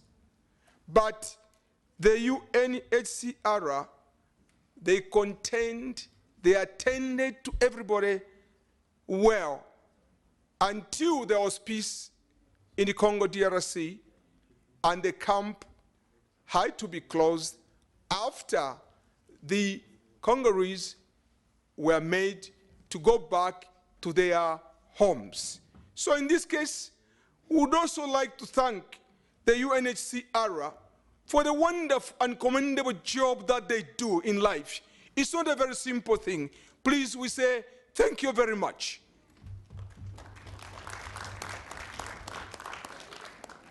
In conclusion, we have heard that we need to find solutions to ending the issue of people running away from their countries, people leaving their homes. Solutions will never come from anybody else. They will come, as they said, they'll come from us as people here in this August House and also in other countries. We need to sit down, have dialogue on how we can find true peace. We should not forget, I know in Parliament they say they don't talk about some other things. God Almighty is very important. We need also to request our people who have been blessed to become preachers to also take some time to talk to the leaders.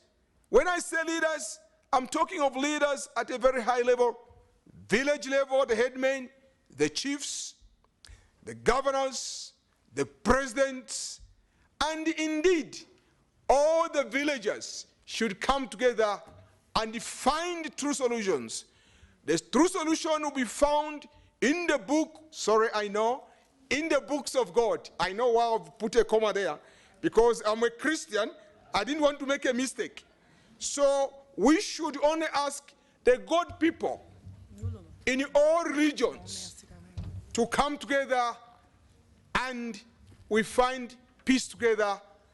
Nobody will come and sort out the problem of peace. It is us to sit down and discuss amicably and come up with better, loving solutions.